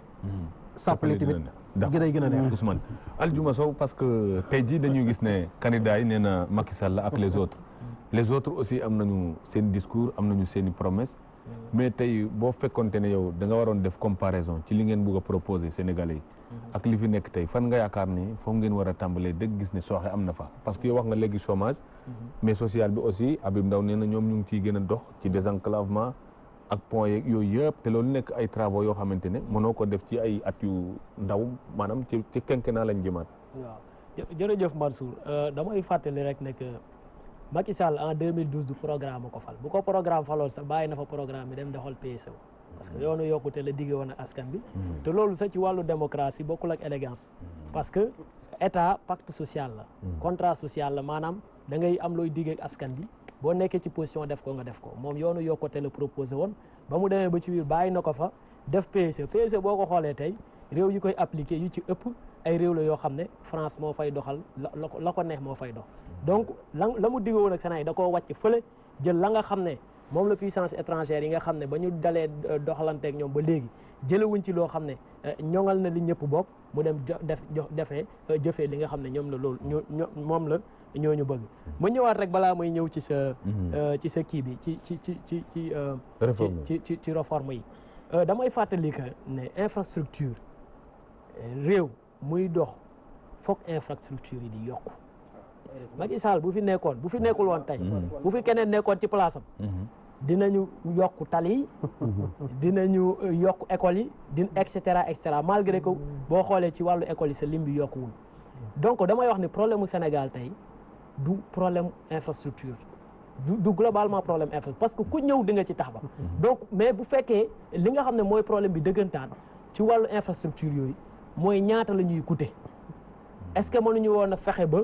li nga xam ne ñoo ngi koy jëndee infrastructure yooyu ñu fexe ba mu néew mu gën a wàcc ak fa financement bi di jógee ñan ñoo ñuy financer est-ce que amuñu yeneen moyens yeneen levier de financement yoo xam ne buñ ci sukkandiku woon dinañu permettre ñu éviter bor bi loolu premier problème la ci infrastructure bi deuxième problème ci infrastructure bi mooy marché ya fa nekk ña koy gagné ñan la est-ce que ay sénégalais lañ wala ay étranger lañ lim ci ay projets wax naa ko fi léegi ña fa nekk ay entreprise la yoo xam ne du ñu ay entreprise sénégalaise dañ leen di jox marché yi exonérer leen ko bu ñu paree ñu rapatrier seen bénéfice te amul lenn lu ñuy fay ci impôt wax na ko léegi tout à l'heure deuxièmement bi mooy priorité bi mooy infrastructure yi nga xam ne ñoom jot nañ koo def est-ce que infrastructure yooyu ñu def est-ce que ay priorité la par rapport ak paj bi par rapport ak njàng mi et cetera donc ñett yooyu noonu ci la ñuy sukkandiku pour xayma bu jëlee financement bi la li ci ëpp ci infrastructure yooyu seen coût dafa rëy nañu ko négocier baaxul tey Macky Sall waroon na fexe ba contrat ba muy signé ñu war ci defar tali wala raay ak lu demee noonu dinañ ci dugal ay règles yoo xam ne ka nga xam ne moo gagné marché bi bu ñëwee fii bu fekkee am na ci biir projet bi wala ci nañ koy defee loo xam ne amuñu expertise bi mu fexe ba former ndaw réew ñi pour que ëllëg ci biir bu ñu waree tabaxaat ab raay wala ab aéroport ñu am ay sénégalais yoo xam ne am nañu xarañte gi ak xam-xam bi pour defal ko pour defal ñu ko ñu bañ a dem di ko kon yow bokkoo ci jéegaane. ñi am yaakaar ci ISEPS yooyu ñu wax ne université yi pour spécialiser xale yeeg yooyu. ISEPS yi loolu lu baax la. tàmbali na. loolu lu baax la ISEPS yi. mu ci yenn région yi ISEPS yi loolu lu baax la mais ñun ci ISEPS yi. li ñu wax mooy boo xoolee li am ci limu ISEPS. ak besoin bi nga xam ne moom la marché bi soxla dafa néew. moo tax ñun ñu ne buñ Sénégalais yi dénkee réew mi dinañ fexe ba ISEPS yooyu ñu multiplier ko par 45. kon baax na mooy fépp fu département nekk dinañ fa def ISEPS yi baax na. parce que wax na léegi wàllu taux de chômage bi. taux de chômage mooy fàttali rek ne moom la mu diggee woon muy 500000 matale wu ko. tey boo jëlee chiffre ANSD yi nga croisé ko chiffre organisation internationale de la migration 340 000 la 093. 301 000 moom la ñu créé ci privé bi te boo xoolee la ñuy wax ne création d' emploi la ci biir privé bi loolu jeu de chaise musicale la. parce que contrat CDI CDD yi dañ ko cee dugal ci ay xeetu contrat yoo xam moo ngi mel ne nit ki doon liggéey fii tey arrêté bu demee ci beneen entreprise dañ ko ciy limaale. donc loolu sax mënuñu ko jàppee comme création d' emploi. bu loolu weesoo sax bu fekkee rek dañoo xool ci ni ANSD di defaree ay chiffres suñu xel mën na cee tey moo tax ñu jàpp ne taux d' emploi bi. taux de chômage bi yokku na lam fa diggee woon motaliwu ko maintenant bu loolu weesee ñun suñu différence ak ñii mooy ñun dañu jàpp ne tey problème mu Sénégal du problème mu expertise infrastructure yi dinañu continuer di ko def ñu Sénégalais yi joxe réew mi ci énergie bi muy wax dinañu fexe ba fépp Sénégalais nekk courant dina ko fa fekk may wax rek nag li am ci énergie bi du seen xarañte dafa fekk ne yàlla dafa def ñoom ñu fekk fi contexte boo xam ne barilu pétrole bi dafa wàcc mais gis nañ bi barilu pétrole bi yéegee entre le mois d' avril et le mois de juin l'État était obligé de subventionner la Sénélec à hauteur de 178 milliards loolu moo ñu indil le gap en termes de ressources en fin d' année d' exercice budgétaire au mois d' octobre de 150 milliards te ci moment boobu benn rapport boo xam ne direction de la prévision et des études économiques wane na ne potentiel fiscal u Sénégal 1695 milliards la alors que maintenant mu ngi ci 1495 milliards li muy tekki mooy ñoom bu ñu defoon réforme yi ñu waroon def ci administration fiscale gàppu 150 milliards boobu ñu doon wuti en octobre duñ ko doon wuti parce que bu ñu defoon réforme yi dinañu permettre ñu engranger 224 milliards yoo xam ne dinañ ko am pour gàpp boobu mu bañ ñu cee fekk mais loolu boo gisee ñu am problème boobu mooy économie bi ñu am au Sénégal c' est pas économie boo xam ne dañ koo tënk pour non seulement satisfaire les besoins des Sénégalais mais du économie boo xam ne ña fa pàcc ña fa xam ne ñoo fa ëpp doole du ay Sénégalais ñoo fa nekk parce que économie ñun li ñu jàpp mooy économie ab loi la te dafa loi boobu dafa wane ay preuve am dans le temps et dans l' espace dañu ne boo bëggee taxawal économie boo xam ne day satisfaire besoins yi économie boo xam ne day régler problème mu chômage bi dañu ne da ngay dooleel fa nationaux yu ëppee muy mbéy mi tey boo xoolee mbéy mi tey béykat yi béy nañu waaye amuñu fu ñu jaayee seen gerte Macky Sall ñëpp dégg nañ ko ba mu demee Kaolack di woo Turquie ak chinois yi ñu ne boo weesoo ci loolu boo weesoo ci mbéy mi da nga war a dëggalal le secteur secondaire moo tax ñun boo xoolee suñu xolu programme industrie la parce que boo demee ci réew yi nga xam ne dañ leen di wooye ay réew yu développé industrie mooy secteur bi nga xam ne moo ëpp ci li muy occupé ci doomu aadama man mii di wax yow xam naa ci dara parce que liggéey naa ci ay usines à l' étranger ñu ne nag boo jógee ci secteur secondaire ñu ne ñun ci la ñuy doog a defar nag le secteur tertiaire tey boo xoolee économie Sénégal na mu bindoo moo ngi mel nit kuy doxee boppam l' économie marche sur la tête parce que li nga xam ne moo ëpp secteur bi nga xam ne fa la doole ji ëppee mooy secteur tertiaire te secteur tertiaire secteur des services la te secteur des services mënta joxe mënta pourvoir ay emploi moo tax ñu am le problème d' emploi bi nga xam ne am nañ ko tey au niveau des jeunes moo tax ñu ne ñun bu ñu sénégalais yi wóoloo ginnaaw ba ñu defaraatee valeurs yi jaare ko ci njàng bi ak yoonal ginnaaw ba ñu wàññee aussi pouvoiru président de la république dooleel pouvoiru assemblée fexe ba président de la république ñu mën a mise en cause ñu mën ko poursuivre au plan pénal au moment d' exercice de son pouvoir ginnaaw bañ ko defee dinañu taxawal économie boo xam ne sénégalais yi ñoom ñoo fay ëpp doole. yow loolu nangu ngeen ko taxawal fii ci loolu mooy li nga xam ne moom la ñu proposé sénégalais yi bu ñu amee confiance ñun ba jox ñu aljuma Sow dinañ ci dellu soit Thierno Birahim Thioban parce que aljuma laal na mbéy mi léegi Ousmane Thiongan mu ngi doon rafetlu 1,6 million tonnes ci wàllu ceeb bi nga xamante ne sonal noonu askan wi ci wàllu importation waaye gerte gi itam am nañu wax ne ba léegi ni muy doxee dese naa ñoo ngi ci baykat bi ndax ren jii sax yaakaar nañu ci ay jafe-jafe Habib Ndaw doon wax ne nag boor boobu war nañ cee gën a rafetlu doxalinu nguur gi ci boor boobu yow mi nga xamante ni am nga ci expérience fan nga yaakaar ni fa la mbir mi sooxetee bañ tolluwaat ci situation bi alors que problème mu gerte aussi nekkoon na lu ñu fete gannaaw ci at yi ñu weesu waaw Ousmane mbirum gerte gi dinaa ci ñëw mais damay wax sama frère Thiongan ne ko infrastructure yi ay 1 kilomètre d'autoroute bu ko Wade defoon xam nga Wade lan la réussir xamal Sénégal ak Afrique ni c'est possible parce que ñu doon jàng économie yëpp dañuy wax ne goulot d'étranglement ay infrastructure Wade moo ñëw imposer ko gëmloo ñëpp ne mën na nekk bu ñu xasee nag ba tracé raay yi tey président fu ñëw autoroute dootul arrêté yéen comme jeexal ngeen le 24 autoroute bi day dem Kaolack dana dem ba Tamba dana dem lii continuité day am par la force sur cette question là parce que Wade xamal na Sénégalais yi ne possible na PS daf ñu plombé woon nañu mënul nekk ay fonction ay fay salaire li jënti ay plan d'ajustement Wade ne leen c'est possible donc loolu mooy réussite Wade kon ñoom li ñu defar ni am na yu nga yéen a ko inspiré ñoom xam nañ ko Macky Sall si boppam Wade moo ko inspiré parce que Wade moo ko gëmloo jëlee ko Fatick jëlee ko ingénieur ne ko mën nga nekk lii mën nga nekk lii li mu wax cursus bi mu wax yëpp Wade moo ko def d'accord moo ko def ministre moo ko def conseiller moo ko def président assemblée sax moo ko def parce que Sénégal noonu lay doxee loolu laa doon bañ léegi avec son mérite non mérite bu mu am bu ñeneen ñi amul non xam nga tey Moustapha Niass mi ba rakk frère John bi waxee dafa bëgg nekk président assemblée dañ ko Cheikh Diop John waaw gisatoo ko sax man xam nga fan la réer sax Cheikh Diop ko saa si yaakaar bëgg naa ne gars parce que pour dire que ni Sénégal fi ñu toll président de la République c'est la seule institution bu amee pouvoir yëpp boo xasee nekk lu la neex def loolu la Macky Sall di dundal di gën ko empirer nag dugal ci famille bi parce que Habib dafa wax ne stabilité moo tax léeg-léeg ci yenn réforme yi duñ ci ñemee non c'est que Sénégalais yi la ñu wóoluwul wala ñoom ñu teg seen bopp ñoom ñoo xam wala ñoo mën lu Sénégalais yi mënul buñ ñu respecté ñun ñu leen fal dinañ xam ne ñun xam nañ mesure mais mënoo jël benn nit rek def ci moom pouvoir yëpp bu nelewee ba yeewu bàkku su bàkkoo ba pare fecc mais quand même fan la réew mi jëm président wax ñetti activité nelaw boo ko gisul raar na bu yeewoo dem ci nit ñi di bàkku di wane ne ma fëgg dënd bu demee si conseil Youssou Ndour di ko waaye muy fecc mais loolu dafa war a dakk loolu lañ bëgg mu arrêté à partir du 24 waaw non xam nga fii toj na moo neex waa Sénégal moo saf waa Sénégal Macky Sall saful waa Sénégal xam nga mais pour bariwul titre tamit fii ci gerte gi danaa ñëw ci yow xam nga non xam nga loolu tamit ma taxaw ci c'est-à-dire que nit da ngay doon li nga doon soo fiyeeree sa bopp suñu waa ji seen waykat bi suñu grand ne li nga doon soo ko bañee dafa fekk nga gën cee ñaaw mag que li ko Sénégalais yi bëggee mooy li mu doon lépp la assumé c'est un ndar bon teint murit saadex élégant avocat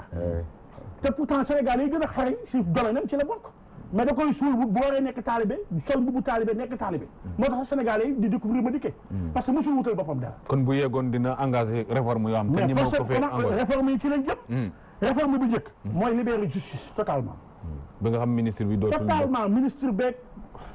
beneen bi ci topp mooy yenn directeurs yu mag yi mënoo ko xëy rek jël sa benn gaayan rek ëpp fi xam-xam gënu fi xarañ def ko directeur général boîte bi gën a mag nommé aux fonctions civiles et militaires léegi appel à concurrence day na la ñuy indi am na fonction yoo xam ne aussi àndatul ak ngay def politique am li réew mi yëpp yor li réew mi yëpp moom buñ ko tegee sa loxo mënatoo di dem di convoqué ay meeting amatoo jot googu réew mi nga war a liggéeyal pouvoir discrétionnaire daal dañ koy dafa am doole yoo xam ne ku ko yor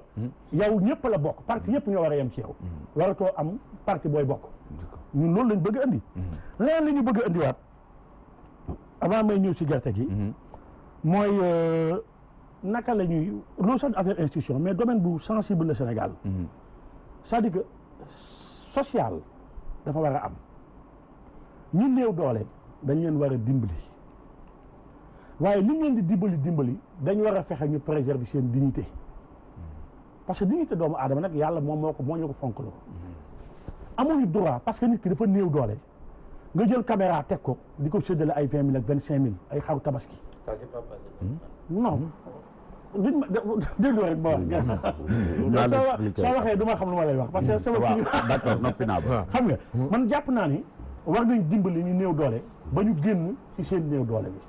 xëy na nag du ñàkk ñoo xam ne fokk ñuy jël di leen jox mais ñi ëpp suñuy état bi di social bi muy def nii ay rente la ay 20 000 ay 100 000 moi je pense que dugalaat nañu si circuit de production. créer des richesses. ñuy liggéey. nit ñi mën a xëy. nga dugal même bu fekkee liggéey bi état moo koy subventionné am na si yeneen dëkk yi. dëkk yoo xam ne da ngay liggéey yow li ngay liggéey produire sa salaire mais état di accompagner. pour que nga am dignité am fierté. ñun loolu la ñu proposé. d'accord ci loolu te loolu la ñu doon. waaw donc. après ma ñëwaat ci waaw kon après ma ñëwaat ci gerte gi voilà. Habib Ndao parce que ci côté réforme yooyu nga xam ne ñoom daal jàpp nañu ay demi mesure lañ gis waaye gis ñu réforme te yow yaa ngi doon wax ne stabilité pays mu ngi dépendre ci loolu. est-ce que jotul tey aussi ñu am courage dem au-delà maanaam régime boo xamante ne duñ def parlementaire mais ñu wàññi pouvoir président comme ñoom ñi ngi ko proposé leneen la ca tegu justice aussi mën a libéré complètement nga xam ne parquet bi ni ko ministre bi uufee aussi dina indi ay jafe-jafe ñetteel ga itam mooy président bi dañ ne kenn mënu ko poursuivre lu dul haute trahison est-ce que jotul ñu xool réforme yu tax ñu mën di saytu suñu alal début ba fin. dafa am vérité boo xam ne feu Serigne Mamoun Niass moo ma ko musa wax mu ne loo wax ne su ma doon buur def ko rek xamal ne buur mu nga ca bu yàgg.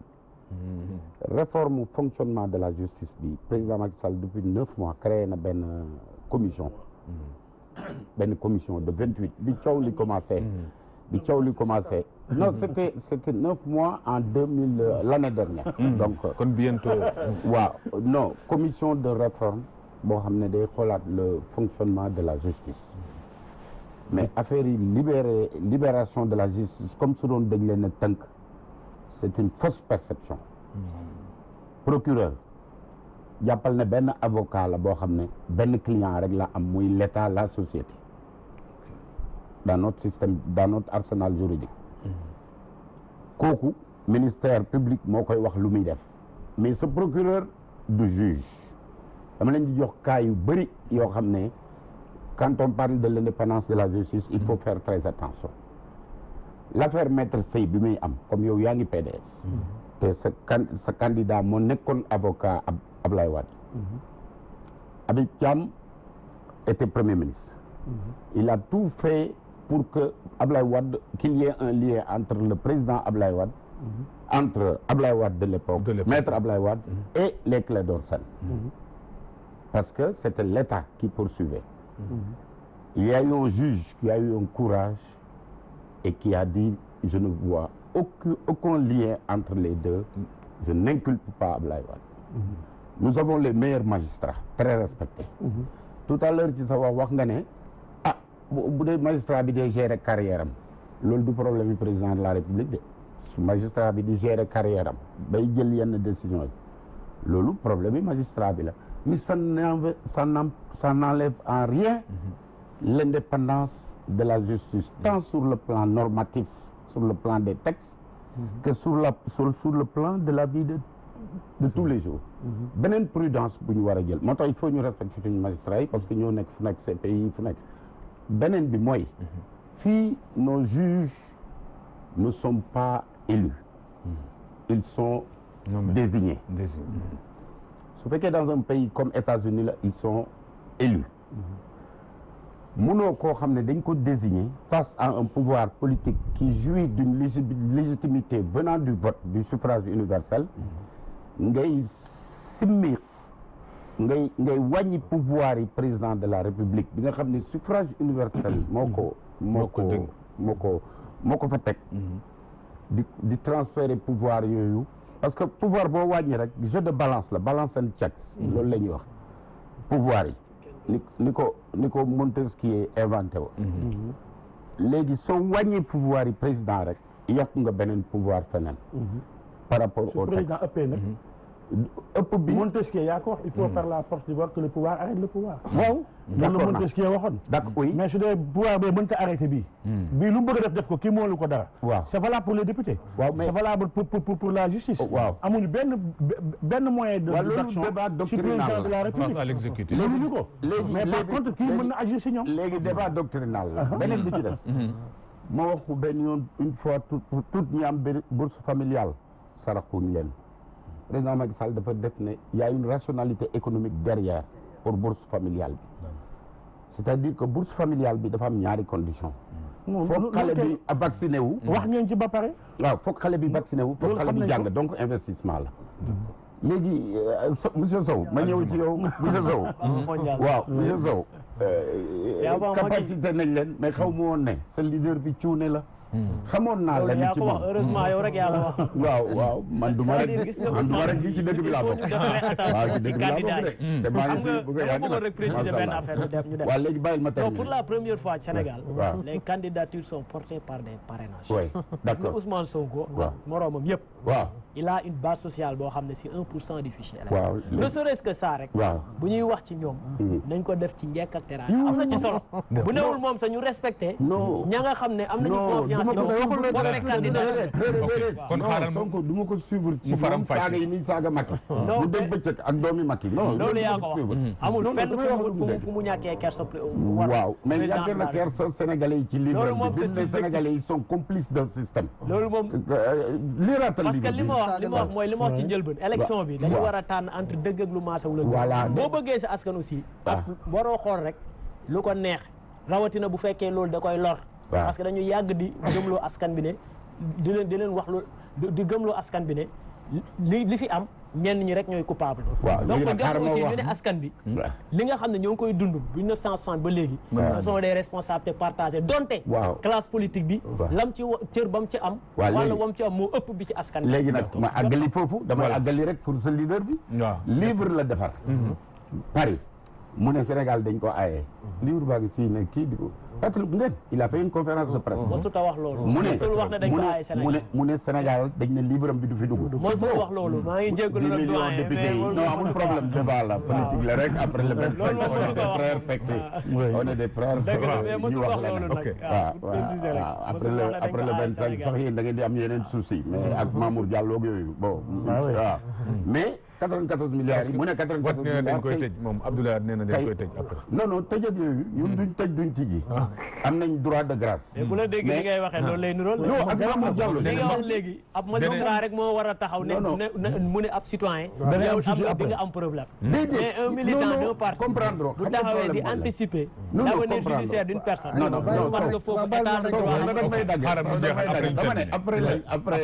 le 24 moom ak Mamour Diallo la accusé Mamour Diallo ne c'est un caïd assoiffé de pouvoir Mamour Diallo ko wax de moom dina am problème ak Mamour Diallo dana am problème ak moom du moom ak Mamour Diallo nag non moom Mamour Diallo la wax la mu def il a dit Mamour Diallo a détourné 94 mu changé waat ne 43 mu changé waat 10 millions kii député yi après dégg ngeen naxasaay waaw mu ne toj nañ siège am kenn ba léegi bu jëlee réew mi kon du poursuivre Mamour Diallo est-ce que affaire yi changé moom bu jëlee waaw mais xam nga wax a wax ba jël réew mi justice mooy décider la cay wax a wax ba jël réew mi wax a wax ba mun a jël réew mi loolu moom xalaatuma ci Ousmane Sonko xalaatuma ci Idriss Seck parce que Sénégal yi xam nañ leen man Sénégal yi laa bëgg ñu atte les candidats le 24 février pas ñun lu ñuy wax ñun politiciens yi syndicats yi ñu xool kan moo mun a garantie continuité bi ak ban avantage nañ peese rek nañ évaluer candidats yëpp ñun ñemee nañ évaluation bi xastaate wuñ xarabuñ déroulé nañ suñu bilan et je défie quiconque wax ne bilan Macky Sall bi gisuma ci sama bopp à commencer par ñun ñuy toog fii bu fekkee am ngeen salaire seen salaire yokku na en 2013 non xaaral déedéet non waxuma ñi am bourse familiale ñooñu impacté na non xam nga yow da nga jël li la ci neex non Sénégalais yi nekkuñu foofu de ku nekk ak sa soxla ki nekk ak sa soxla par exemple ki nga xam ne il est dans la pêche suñ ko subventionné les moteurs hors bord am à hauteur de 1 million ak ay gilet tabaxal ko ay quai de pêche kooku dana gis boppam loolu laay wax mais bu ma wax ñi am salaire nit ñaa ngi liggéey fu nekk donc chaque su ma naree nekk di wax segment économique yi ñi ci am ñi nga xam ne am na impact défendre Macky Sall moo jafe man comprendre naa la défendre Macky Sall moo jafe te métti non man défendre uma wax dëgg yàlla défendre uma Macky Sall je défends la politique économique de Macky Sall parce que man koy dund man ciy liggéey et je connais la vérité des chiffres contrairement à certains oiseaux de mauvais augure nga xam ne dañuy wax rek da nga may fàttali en 2000 añ di teg plateau télé parce que dañu ñëwaat ci CFA bi parce que Ousmane Sonko aussi nee na moom waaw mu ne dafay rejeter CFA bi foofu laay ciy wax lu gàtt waaw li mu xamul depuis les années 70 ñi créé père fondateur yi indépendance yi non France CFA 1939 Amani Diori le Senghor les waaw ils ont demandé à transférer le siège de la BCEAO à Dakar ñoom Houphouët ak ñoom Senghor waaw kookoy premier élément c'est un processus parce que monnaie dafa sensible doo tëb rek dagg ko léegi ils ont transféré le siège de la BCEAO à Dakar ils ont accéléré l'africanisation du personnel ils ont d'ailleurs kenn ci ñi leen di jàppale sax moo tabax bokk na ci ñi tabax siège bi ils ont maintenant le droit de veto bi France amoon c'est un dépérissement waaw comment ça parce que la France non jaru ko la France n'a jamais exercé ce droit de veto la France est dans le conseil parce qu'elle tire profit de ce système rien du tout je vais vous donner des chiffres xaaral Sow liggéey bi may liggéey la donc li ma ciy wax xam naa ko suñu réserve yi xam nga ñaata la 4 milliards d'euros suñu réserve yi xam nga les besoins en financement de la France 1600 milliards d'euros ñun réserve yi ñu fa am parmi mesures yi nga xam ne moom lañ jël pour tirer la couverture ak ñun africains yi pour tirer la couverture on a obligé la France de nous payer sur ce compte de dépôt 2% d'intérêt te ñu ciy jot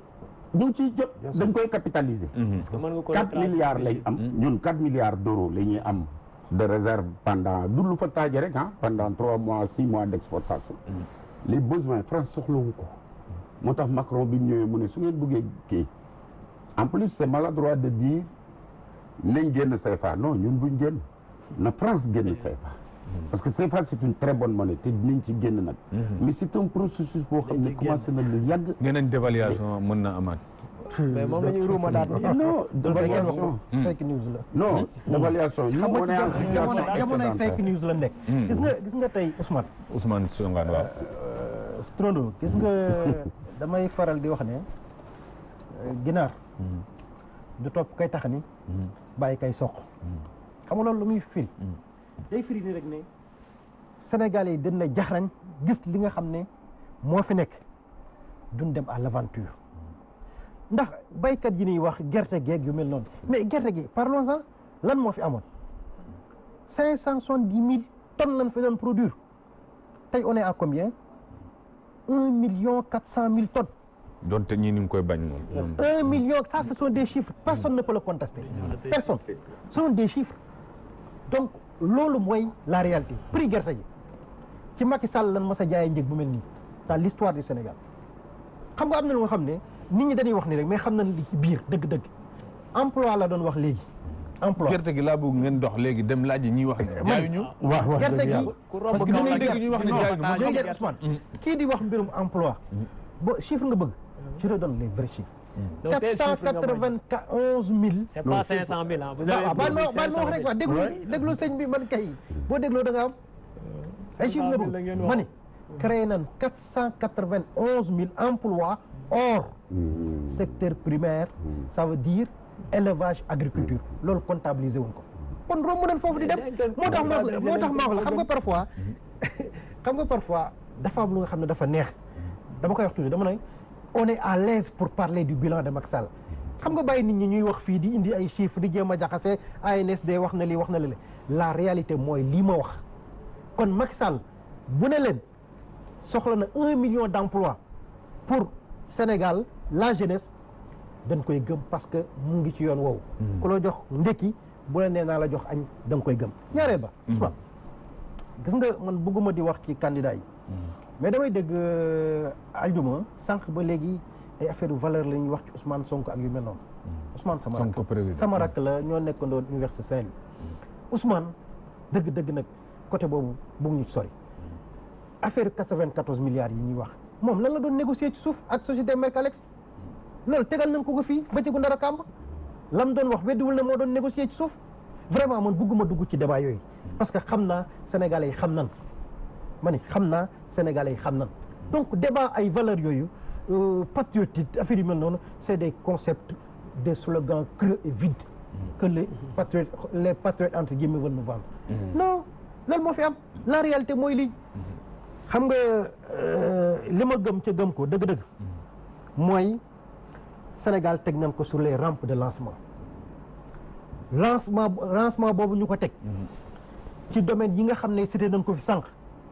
agriculture infrastructure élevage énergie kon domaine bu nga bëgg dama leen ko wax dès le départ nee naa leen domaine bu ngeen bëgg mën nañ ci dugg ñu wax leen li ñu ci liggéey ca on est très fier très à l'aise sur ce plan là ne leen nag léegi loolu moo tax Macky Sall côté bii mu Sénégalais yi ne leen ëllëg bu dàq bii la bëgg pour Sénégal génération yi suñ doom yi la bëgg ëllëg bu ñëwee ñu fekk Sénégal bu gën a naat Sénégal bu nga xam ne Sénégal de progrès la Sénégal de justice sociale Sénégal bu nga xam ne dana neex a dëkk ndax Sénégal fi ñu toll mu ngi ci yoon woowu mooy tey créer na situation ak environnement bu nga xam ne moo tax wër leen Afrique ngeen xool ban pays moo fi am presque 3 années d'affilée une croissance bu stable ni Habib c'est un économiste un financier xam na li may wax loolu c'est un indicateur très performant très fort c'est fabuleux de voir que Sénégal en 2012 on était à 1.7 di wàññeeku 1.3 1.4 2 di 4 mais ñun on est sur les 6 jëm kaw d'accord donc loolu day wan ne rek Sénégal mu ngi sur la bonne rampe ci jàpp naa ne Sénégal yi di ma ko wax sànq rek ëllëg ñoom ñooy fal Macky Sall te daan ko fal dès le premier tour incha allah. Ousmane Thiongane. waaw da nga bëggoon placer moo balaa ma ñëw ci Alioune c'est la même chose. yow par rapport ak croissance boobu. waaw man xam nga man yow da nga doon wax ne croissance balaa nga koy gën a naw wax ci dara. am ngeen programme économique. non moom dane balaa moo gën a naw. loolu ab feuille la rek. balaa moo gën a naw programme bu mag lañ bind. programme da doon wax ne balaa moo gën a naw croissance nee na mu yëg ko. waaw mais xam nga man débat bi muy def. di créer ay chiffres. créer Sénégalais ah non déglu ma non déedéet bu wax créer dama lay wax ne waaw mais ñun nag xoolal non Thiongane fa nga bàyyi ma wax dama lay ñaan da xoolal ñu xam nga sénégalais ñu ngi seetaan waaw non ñun li ñuy wax waaw mais d'accord ci dëkk bi lañ dëkk waaw mais fi lañ jàngee ñun dëkkuñu fi jàngee wuñ waaw kon duñ wax lu nga xam ne feneen lañ jógee waaw loolu duñ wax xam nga fii créer amu fi non jàpp naa li ñuy wax xam nga dafa yomb ngay wax chiffres yoo xamante ni waaw méngoowul ak nit ñi li ñuy dund wax naa la ko sànq si biir débat bi man débat de chiffre du ma ko def parce que man mënu maa am problème mu école xale yi dem nga dugal leen 40 000 élèves étudiants nga yóbbu leen ci école privée yi mënoo leen fayal li ma wax ay croissance xanaa état bi dafa nekk de mauvaise foi état bu liquide affaire yi di dox nga amee secteur yëpp mënoo leen fay mais quand il faut arrêter hôpitaux yi d'ailleurs ñun wax nañ ko si hôpitaux yi couverture maladie universelle mais foog ñu engagé si lu mu gaaw d'ailleurs c'est ça urgence la mooy il faut faire l'état des lieux parce que hôpitaux yi plombé na leen mutuelle de santé am nañ problème c'est une bonne mesure bu fekkee attan nañ ko mais foog ñu def la situation xool lan moo ci dox lu ci doxul ñu ajusté ko waaye mu tegee plan ci Sésame mu lu baax la ci jublu woon mais dem na ba hôpitaux yi attanuñ ko loolu moo xew même situation état boobu nag nañu moom am tout est vert les clignotants sont au vert lépp a ngi dox te rek lamu leen dara enseignement justice secteur yëpp di yëngu ànd gësëm ñaata mois ñaata plan d'action mais ñun Sénégal lañ nekk gerte gi demal Saalum gerte yaa ngi fi ñoom li ñuy wax officiellement ne moom leen jox Sonacos jëndul un quart gerte gi donc gerte gi xaalis bu ko jënd moo fi nekkul kon mu àndoo ak ñuy wax ne ñoom ab dañ ne dañoo stabiliser prix yi bañ fi ñëwee ba léegi. non xam nga stabiliser prix. mooy moo ngi mel ni rek nga ne xale bi demal hôpital ma jël la en charge 5 ans. 0 à 5 ans bu demee seringue bu ko fa fekk ko si hôpital bi bañ njëriñ la am. consultation fekk ko fa médecin parfois doo gis médecin soo gisee médecin du am matériel bu mu la fajee nga ne ko wàññil naa la mais il faut agir par priorité. li jënd na ko l'équipement bi war a nekk ci hôpital nañ ko fa def. l'hôpital yu soxla nañ ko def médecins yi fi ñu war a nekk nañ fa nekk. accessibilité bi ñu soog a def parce que mesure aussi da nga koy def graduellement. nga soog a mën a ne damay subventionné. d'accord waaw bu loolu pour tëj. rapidement dama bëggoon jeexal rek. si loo xam ne ñun ñëpp ñun ñoo ko bokk. parce que tamit réew am na faax na bu ñu fa tollee par loolu ci am mooy Casamance. man gis naa ne musuñ toog def ko une question nationale. impliqué ci ñëpp. parce que Casamance moom kenn du ko réglé mu nekk sa ndam yow kese. kenn du ko échec mu nekk sa échec kese. parce que li muy impacté la. ñun nag jàpp nañu ne yow muy laaj programme Madické Niang. moom nee na dafay teg institution boo xam ne. économie la waaw mais xam nga. institution boo xamante ne chargé de la Casamance. affaire Casamance lay toppatoo boole ci ñëpp. wut solution moo koy tax a jóg te institution publique lay nekk. mais monsieur Casamance yi bëri woon. monsieur loolu lañ bëgg mu dakk xam nga nit ñun waxuñu ne ñun ay PDS lañ ay Wade si Wade def na lu baax lu bare. mais Wade nit la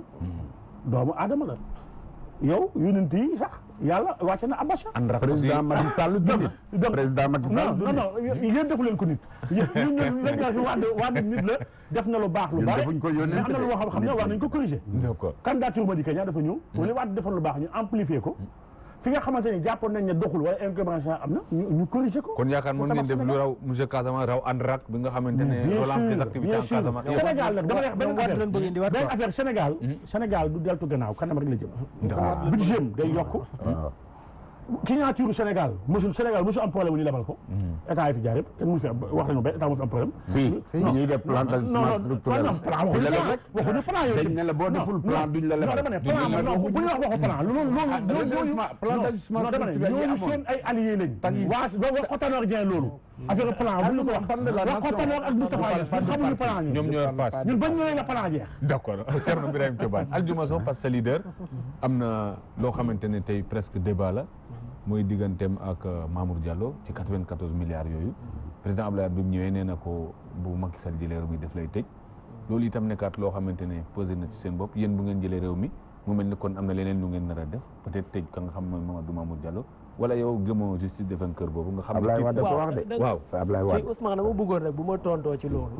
parce que yaakaar naa wax ji jibul ci yow ci ñoom la jógee nga may ma aussi ma wax ci état de droit ak justice sociale ak économie et cetera par rapport ak question boobu nga wax damay fàttali Sénégalais yi ñuy seetaan qu'il y a pas de problème entre Ousmane Sonko et Mamour Diallo problème boobu amul xam nga lan moo am mooy un député de la nation qui sur la base des investigations yi nga xam ne def na ko mu gis ne que lii buñ ci jógul trésor public bu Sénégal dina ci ñàkk 94 milliards buñ ci jógul kon kenn jël mu jóg dem déposer plainte mu dem déposer plainte kon rôle député bi lu mu koy di nga jël parole mu jóg ko waroon dugal biir assemblée xam nga mu jóg dem daf ne buñ ci jógul déposer plainte fa mu war a déposer plainte Ousmane nota nga loolu déposer également ay requêtes fa mu ko war a li ngeen di wax tey boobu gis nga problème do au-delà de l'affaire Mamour Diallo Ousmane Sonko choix bi nga xam ne moom la Ousmane Sonko proposé Sénégal c'est un choix de société soit dañuy nangu ñun ne problème yi nga xam ne problème mu yoon la problème sur les deniers publics soit dañuy nangu justice moo ko war a régler wala ñu nangu ne dañ koy bàyyi ak ay journalistes ak ay partisans ñu toog ci plateau bi naan kii moo am tort ak kii moo am raison Ousmane Sonko la mu wone foofu pour man loolu loolu exemple la de citoyenneté gis nga ne lii di raam ci ñag bi la jëm buñ ci jógul kat dina indi tuuxi duuna mu dem saisir ña nga xam ne askan bi dañoo cotiser di leen fay pour ñu rétablir yoon muy procureur ak IGE. parce que commission d'enquête parlementaire bi taxawal nañ ko waaye moom nee na moom na bu loolu weesoo foofu lay liggéey bu loolu weesoo la mu wax noonu mooy naan dégg nañ Ousmane Sonko muy négocier bu ñu dégloo enregistrement boobu ñëwee Ousmane n'est guidé que par deux choses ci biir enregistrement bi liñ fay gis mooy depuis le début dafa bëgg ñu protéger les deniers publics moo tax laata ñooñu di ko saisir ci la déposer ay plainte kon bañ ko saisir du point de vue professionnel loolu dama sori Mansour parce que yaakaar naa comme ni ma wax Sénégal li ñuy xaar ci ñun ci contexte bi mooy ñu wax leen lan mooy suñu proposition ci wàllu programme boo dégloo ci biir ñaari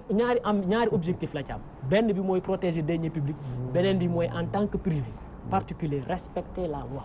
non enregistrement boobu jàng loolu lañ ci mën a jël comme jàngat bu loolu weesoo moo tax ñu ne aljuma loolu société boo gisee tey IGE moo amoon agence boo gisee IGE demul topp Mamour Diallo 12% ci xaalis bi dem topp ki nga xam ne moom lañ ci tuumal wala mu woo Ousmane Sonko le minimum c'est parce que justice bi ak IGE ñoom ñëpp ba léegi ils sont polarisés par le président de la République c'est sous sa tutelle boo xoolee bu fekkee IGE la moom ci boppam IGE est rattaché à la présidence bu fekkee c'est le parquet c'est rattaché au ministère au ministère public incarné par le ministère de la qui est un militant du parti au pouvoir de la coalition au pouvoir moo tax ñu ne ci institution dinañu fexe comme ni ko doyen Thiongaan waxee léegi de par la disposition des choses le pouvoir arrête le pouvoir parce que état de droit ñaar yi la il faut que règle yi nga xam ne ci la ñuy attewoo ñëpp ànd respecté ko mais également il faut que mu am équilibre des pouvoirs moo tax bu ñu ñëwee mooy dinañu rationaliser les pouvoirs du président de la République en contrôlant ces moyens d'action yi nga xam ne ça peut être des causes de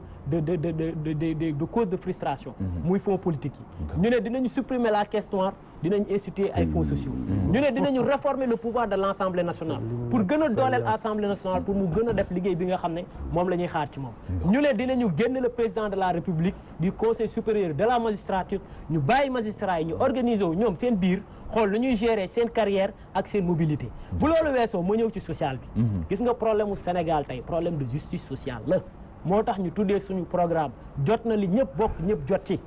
ñëpp jot ci nag ñaar ñi ñoo ñëpp jot ci nag li muy tekki mooy il faut que gox yee goxaat yi ñu sentir seen bopp ci budget national boo xoolee tey li mu projet yi ñu fi wax yëpp weesuwul Diamniadio boo jëlee tey répartition des ressources publiques 94% du budget national est englouti entre Dakar et Diamniadio ñu ne mun bu ñu ñëwee dinañu créer 6 pôles régionaux dinañ leen dooleel ci wàllu économie ak ci wàllu industrie utiliser l'impôt pour inciter nit ñi ñu investir dans ces pôles là ñu ne bu ñu ñëwee également yenn salaires yi des salaires inférieurs à 250 000 francs kenn du leen imposer ti kii wax na ko léegi au plan social li nga xam ne mooy dëgg te ñëpp teg ci seen bët mooy étudiant am na étudiants yi fi faat seen bakkan ndax ñàkk jot seen bourse Macky Sall signé na décret menacé radier 5000 enseignants entrepreneur public yi wekk nañ seen i peel ak seen i buret ne duñu liggéey parce que dañ leen a amel bor loolu mooy réalité bi bokkul ak li muy wax mooy wax ci croissance bi gouvernement bi fi nekk gis nga bu changé wul woon année de base de calcul bi jël maanaam mu def ko 2014 li ma mooy dañu koy woy revising en économie taux de croissance bi ñuy wax nii taux de croissance bi muy wax ni ak noo ko mënti tuddee li muy wax nii ak li muy wax lii du mos a am gis nga 6% yooyu ngay dégg mooy tudd nous serions dans les zéros et les zéros mooy fàttali ne Abdoulaye Wade bi muy wax mosul ko def dañoo changé l'année de base de calcul moo tax ñu ñuy chanter ay 6% yu demee noonu moo tax ñu ne tey ñu ñëwaat ci justice sociale ñu ne ñun li ñuy indi ñun couverture bi ñuy indi mooy dañuy inclure toutes les catégories sociales dinañuy créer benn carte biométrique boo xam ne kii miin na daan doole bi nekk ci kër gi mécanicien bi nekk di daan dooleem ci wet gi taximan bi ñoom ñëpp dinañu sentir seen bopp ci li nga xam ne ñun ñëpp a ko bokk loolu mu nekk des mesures fortes boo bëggee nag mu dugg ci franc CFA bi très rapidement en 2 mots ma jox Habib franc CFA bi moom ak accord communautaire yi muy wax dafa bokk ci paquet bi nga xam ne ñun moom la ñuy wooyee le système muy l'ensemble des normes yi nga xam ne ak l'ensemble des types de partenariats yi nga xam ne jot na tey Sénégal ñu réformer ko pour ñu am Sénégal boo xam ne c'est le Sénégal des Sénégalais problème mu franc CFA bi nee na France génn bis mais France tey la ci gën a saf tey la ci gën a saf ñun waxuñu ne dañuy ne bëreet rek génn franc CFA bi de Ousmane li mu proposé dans son ouvrage c'est une sortie réfléchie responsable et graduelle franc CFA mooy fàttali rek Ousmane ti la naan ne li nga xam ne am na suñu digganteeg ñun les anciennes colonies de la France ak France ñun rek la arrivé au monde amul beneen réew bu fekkoon tey dañu amoon base de comparaison boo xam ne dañu am ay réew yoo xam ne ni suñu digganteeg France mel ci wàllu koom-koom noonu la ñu mel te ñoo ñu gën a développé bu boobaa ñu mën ñu koo imputer mais li ñu jàpp mooy te les économistes neutres impartiaux et sincères ñoom ñëpp wane nañ que ne avec le système du franc CFA du ñu mën a li ñu bëgg ci économie ñu ko mos a réussir avant Habib dana ma ko may waaw ma def ñaari considération bu njëkk bi mooy gis nga Ousmane Sonko je le respecte parce que am na Sénégalais yu nga xam ne topp nañ ci ginnaawam mais jàpp naa ni inexpérience ak risque bu grave la ñuy constaté soo leen dégloo ñuy wax gis nga sànq bi Aljuma di wax dama ko souligné ba la koy notiwaat tey ak li ñu yëngal Sénégal yëpp ci affaire 94 milliards mujj mën a 43 milliards fi mu mujjee mooy day avertir Sénégalais dama ko noté buñ ci jugul état bi dana ñàkk 94 milliards ça veut dire que donc tooñ na fi doomu jàmbur ne dafa sàcc dafa détourné lu ne wax na ko alors que ñoom li ñuy wax finalement mooy buñ ci jugul kon jàpp naa ni Mamour Diallo amul lenn lu ko ciy topp ñoom ay wax ñaareel bi mooy gis nga ci seen i proposition CFA beeg yeneen ak yeneen da nga boo réfléchir nga xool nga xam ne lii immaturité lay doon dégg naa Ousmane Sonko ci campagne bi mu ne day revitaliser les vallées fossiles en créant le canal du Baol et le canal du Kajoor voilà xam nga man bi ma ko déggee sama fit bi def ni tëf xam nga lu tax c'est parce que xamul lan la institution yi de fonctionner on est dans le cadre d'une organisation sous-régionale bu tudd OMVS moom mooy régir lépp lu nga xam ne moo soqi ko ci fleuve Sénégal booy revitaliser vallée yi foofu ngay jëlee ndox ca dafa am ci biir kuréel googu lu ñuy wax CPE damay wax xam nga ne xam naa ko CPE la commission permanente des eaux expert u Sénégal expert u Mauritanie expert u Guinée expert u Mali ñooy dajaloo ñetti weer yu ne réunion jël ndox mi xam ñaata mètre cube de milliards ñoo nekk ci fleuve Sénégal xam barrage Koukountamba ñaata ndox moo fay jaar xam barrage Diama ñaata ndox moo fiy egsi en tout cas ay doon na problème ñu def prévision Abdoulaye Wade hydrographique national teg ko ci suuf même mu doon ko teg ci suuf ci peron temps yàlla toogoon ne bàyyi naa ko Ousmane xam nga loolu réew yooyu experts yooyu dañoo jàng hydrologie xam luy loolu ñooy toog planifier daan ne ndox mi buñ deful ndànk buñ bàyyee ndox mi waddee fii Mauritanie xam nga ni ndox moom moo koy jox 100% eau potable waa Nouakchott xam nga ni plus de 50% de Dakar ci ndox moom foofu lay te mu ngi indi jafe-jafe donc Mali en amont ci lay bay ci lay wut ndox d'accord donc loolu boo ko laalee da ngay créer benn tension diplomatique dans la sous-région dinañ ko laal dinañ ko laal li may wax seen war a laal ci Sénégal amuñu expert yu nga xam ne ñoo leen ñu jàngal wax wala ne leen ci ñi ñoo bokkul safin peut-être ñoom am nañu ay doxalin yu bees yu damay wax benn phrase rek waaw loolu gis nga bokk na ci li ñu war a soppi du rek réformer suñuy secteur non mais c'est grave gis nga suñu coopération sous-régionale jot nañu jël lépp teg ci table ji te du indi xeex OMVS bi muy wax depuis ma nekk xale laa koy jàng école ba tey ak barrage de OMVS Manantali ak beneen boo mënti jël waaw mais bu fekkee lañu ciy wut ba amuñu ko ci mais leadership décomplexé te mu doon bi ñu incarné dafa war a laaj ñu jël lépp parce que ci table ji parce que xawoon na fee juraat guerre xam nga après 89 très bien année boobu aussi dañoo jëloon Sénégal yëpp dàq leen ñu dellu soit Abdoulaye il a fallu mu dem ci tayaane ko bàyyi na ko jàpp naa ne li ko indi li indi loolu c'est moins l'objectif poursuivi Aljuma bàyyi nga da ngay wax sa temps l'approche employée léegi Habib pour ñu terminer parce que ci côté boobu damaa gis ne candidat yëpp digg nañ loo xamante ne vraiment Sénégal bu naat bu neex la yéen itam digg woon lu toll noonu wala lu ko ëpp da ngeen ko deful wala boog yëf yi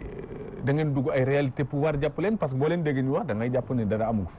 waaw ñoom boo leen déggee parce que sa wujju bu lay sëlëm doo set moom li mu wax nii problème yi au-delà de l'immaturité bon c'est normal hein mais bu c'est facile de dire immaturité waaw c'est-à-dire c'est parce qu'il a 44 ans moo tax c'est-à-dire non pas l'âge c'est pas l'âge non à 30 ans on peut être un bon président mais day fekk nga jaar ci ay gestion de ko am crise 15 ans d'administration non pas dans le champ névralgique de l'État les grandes crises sont les grands hommes waaw les grandes crises les grandes contradictions comme yi nga xam ne Sénégal jànkuwante woon na ko su fekkee da ngaa nekk benn chef de sous-cellule même pas service jiite juróomi nit ñuy bind ay kayit di la jox pendant 15 ans nga génn ne man damay laaj réew mi daf may fàttali Rospero benn journaliste wax na ko ne ko mais yow yow da ngaa gérer benn voilà da ngay gérer benn boutique bu ndaw rek mu réussir boutique bi ndaw Sonko dafa gérer syndicat bi mu réussir mu embarqué syndicat bi yëpp di laaj réew donc gis ngeen décalage bi mais loolu du problème bi mooy au niveau de li mu bëgg kut ko kut ne nañ ko porter plainte lu tax nangam moom porté wul plainte de dafa def dénonciation parce que booy porter plainte parce que bindul turi Mamour Diallo ci plainte bi ñëpp gis nañ ko. booy porter plainte da ngay indi ay dossiers. moo tax ma ne la du moom ak Mamour Diallo. waaw j'ai compris maintenant voilà léegi moom dafa bind mais ci presse bi il a bien dit Mamour Diallo. donc parce que Mamour Diallo est responsable du secteur en cause. moom lettre de dénonciation la def lettre de dénonciation du plainte. de alerte daal nee na. waaw un procureur ne peut pas s'autosaisir ci ay wax yoo xam ne dañ ko wax ci ay grand place wala ay meeting. kenn waxu ko ci grand place léegi nag ñoo bind teg ci taabalam lu nga xam ne da nga naan bu ñu compte bancaire yi dañoo bind ci taabalam nee nga voilà nee nga mu ngi compte bancaire yi mu ngi référence bu xaalis bi jaar yëpp ñun on exige que mu jox ko procureur mais li mu jox procureur lettre de dénonciation la ba pare leneen laa bëggoon commission parlementaire bi waaw leneen laa dinaa ñëw ci commission parlementaire bi leneen laa bëggoon ma expliquer ma gis naa ne affaire yu Mercalex beeg Atlas yooyu c'est Sonko intuitif personnel xam nga man loolu laa constaté 94 milliards c'est une perception waaw léegi te dama gis à chaque fois buñ ko conférence non dafa am lu ma lay laaj di nga tontu dama gis à chaque fois buñ ko laaj ay explication ci loolu parce que fu remonté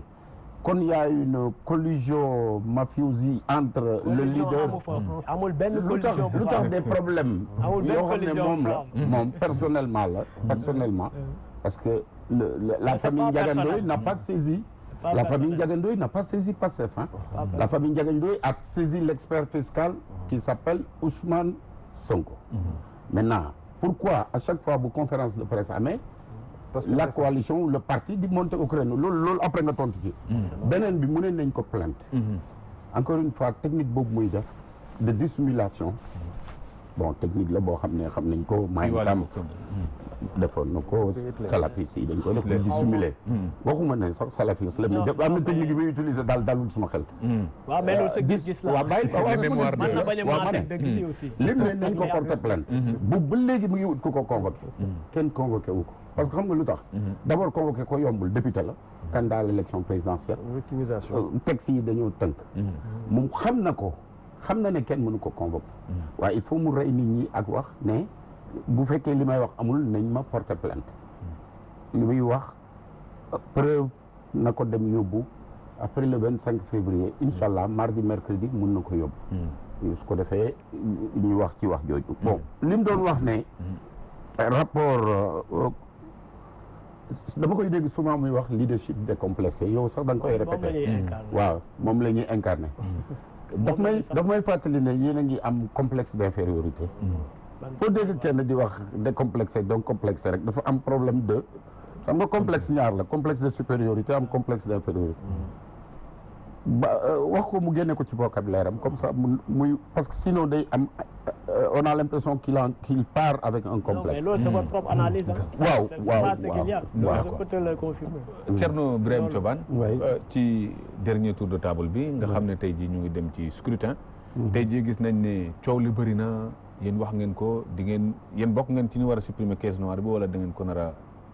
doxalewaat ci yeneen doxali. waaw loolu nag président jëlagu ci position parce que état aussi da ngay ñëw xool situation bi. c'est plus après ñu xool. mais waxuñ ne ñu nekk ñu aussi si logique gu anti système. man naa leen tooñaale anti système amu fi. Sonko Sénégalais bu brillant la. bu ñu respecté la. mais foog naa ne bu Sénégalais comprendre ñu buy wax anti système parce que bu dee daj li fi nekkoon teg lu bees. tout dans le système n'est pas mauvais. am na ci lu baax dañ koy garder. am na ci luy doxal réew mi. loo xam ne moo téye Sénégal 60 ans amul coup d'état amul dara. moi je pense am na lu ñu war a téye. am na nag pratique yu bon yu fi nekk yoo xam ne dañ ko war a fi jëlee radicalement. toll sax la Sénégalais di wax ne. parce que yéen ñii yëpp naa ne ñoom loolu la ñuy wax. parce que damaa gis pouvoir ak. opposition ak yëpp ku ci meeting ay millions ngi tuur loolu itam financement parti. waaw loolu lu mët a réglé la. c'est-à-dire que politique Sénégal àdduna bi sax laay wax. kan mooy qui paie la note. question la. moo bu loolu nag suñ ko réglé wul. ñu mel ni ñooy Trump ñoom ñooy jiite àdduna bi. ñu am seen ay milliards. ñu seen jet privé ñoo imposé ko gagné. nga yore parce que def campagne fii Sénégal ça demande des milliards wala doo mën a nekk président. moom laay tooñee sama gars yi ne moo jóg de ko waa bu nekkul président ba tey du ñàkk valeur. waaye musu am du ñàkk xam-xam. te yàgg na fi xeex na clandestinité nekk jaar na fu nekk am na histoire. mais li ko mës a plombé moo koy plombé ba tey muy dem soutenir. amul xaalis bu mu defee campagne. ma ñëw si sa pour bala ñëw tëj. acca jeex na. d'abord ma gërëm waa Kaolack yëpp. gërëm ñi coalition Madické 2019. léegi wax suñu mbokk PDS yi. ne leen Abdoulaye Wade ku koy ñaanal parce que nit ku mat a teral la nag ci réew mi addinaam biam la jël jox ko Sénégal ba may chance ñu mel ni président Macky Sall ñu am li ñu am tey ba egg ci fi ñu egg si may Idrissa Seck defar leen tey kooku bu ñëwee ba àddina mu nekk mag 94 ans li ko Macky Sall teg ko natt yi mu ko teg ba mujj buy doxal sax da ngay sentir ne métti bi muy dund parce que nit ku am benn doom nga jël ko teg ko ay fitna génne ko réew mi ba mu nekk jël ay positions yoo xam ne honoré wu ko moom Abdoulaye Wade parce que dañu jàpp ne Wade patrimoine national la bu ñu war a préserver même journaliste yi sax man jàpp naa ne am na considération bu ci Wade nekkee waruñ ko amplifier parce que am na excuse de l'âge may wax nit ñi nag ne leen tey Sénégal moo soxla jàmm ak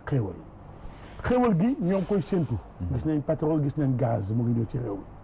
mi jàmm ji ko war a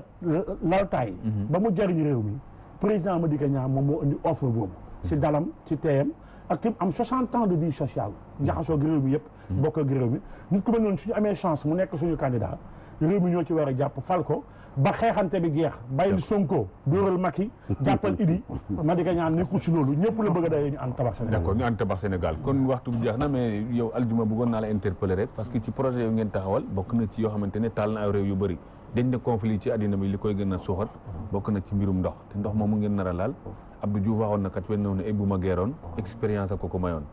une expérience boobu ñu leen di jiñ ci côté boobu ndax tiitu leen ci wala am ngeen ci beneen doxalin ci ñaari minutes xam nga waa rapidement xam nga ñun gëmuñu loolu gëmuñu ne ñun dañu inexpérimenté parce que ñii en réalité waxuñu ko mais lan lalu ci ginnaaw at problème at la ñuy teg gis nañ ne Turquie ka fa Autriche ko koy diriger Ousmane ko mag non Obama ba muy jël réew mi atti Ousmane donc loolu c'est un faux argument li ma wax léegi la ci wàllu ndox mi ñun li ñuy jàpp mooy la indi woon la naroon indi jéyo bi en 89 c'est moins l'objectif maanaam lañ ci doon dàq que nañ ko defee ñun dañu loolu bu ñu ñëwee lépp dañ koy waxtaane parce que li ñu jàpp ne jàmmu Mali ci la jàmmu Sénégal dépendre ak bu Mauritanie bëgguñu lenn luy déstabiliser Mauritanie wala Mali moo tax bu ñu ñëwee li ñuy loolu nga xam ne ñun dañu jàpp ne moom lañ war a doxal ci wàllu woowu dinañ fexe ba convaincre suñuy partenaires que stabilité sous-régional bi parce que lenn lañ ciy dàq mooy fexe ba wàññi taux de chômage bi parce que tey ndaw ñi buñ leen wutalul ay xëy risque bi mooy ñu dem tomb ci loxo yi ñeneen ñoo xam ne mën nañu déstabiliser Aljuma Sow maa ngi lay gërëm di la sant Ousmane maa ngi lay sant di la gërëm jërëjëf di ñaan sénégalais nag nga may ma boobu boo ko ñaanee rek ñi ñaan ko ñi ñaan kon dinañ ma créer problème jërëjëf nañu dem gën a voté incha allah ci jàmm ak salaam Ousmane Diongane maa ngi lay gërëm di la sant Habib Mbaye maa ngi lay gërëm di la sant maa ngi lay gërëm di la sant Thierno Birahim Thioban gërëm sant bu baax Oustaz Diouf mi ñu réalisé émission bi gërëm sant bu baax Cheikh Tidiane Diop mi ñu gunge ci wàllu régie bi di gërëm di sant Ousseynou Sall mi ñu gunge ci décor ak Modou Fall gërëm sant bu baax na ñu daan teewlu seen émission Diine ak Jamono di leen jox daje ci yeneen émission incha allah wasalaam jërë ngeen jëf